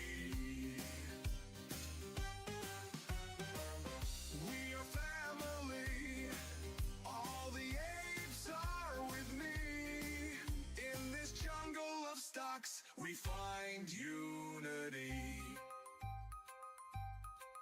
Ken Griffin lied, but we won't back down. In this wild roller coaster, we're taking his crown. Have you heard about Melvin Capital? Their report card was not passable. KC every day. Papa Mac, preacher, pirate, GrayLeaf, we're here to slay. Adam Aaron rides with us, with wisdom so bright. Cash is king in this ape revolution, we're ready to fight. We were born in the chaos, rising up so free. Holding tight like we're meant to be. We are family. I got all my apes with me. In this circus of stocks, we find unity.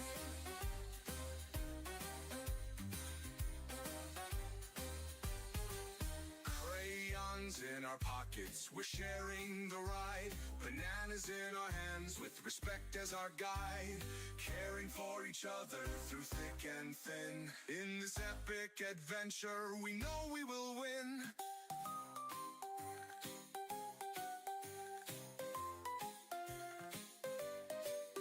Popcorn in the air, we're ready for some fun. With every single trade, together we will run. The apes together strong, we'll soar high above. Through the highs and the lows, it's AMC we love. We were born in the chaos, rising up so free. Holding tight like we're meant to be. We are family, all my apes with me. In this circus of stocks, we find unity. Like birds of a feather, our flock is forever. Diamond Hand Apes can handle that weather. Apes together strong, we'll all take a stand. Together we're invincible, hand in hand. Hold on tight.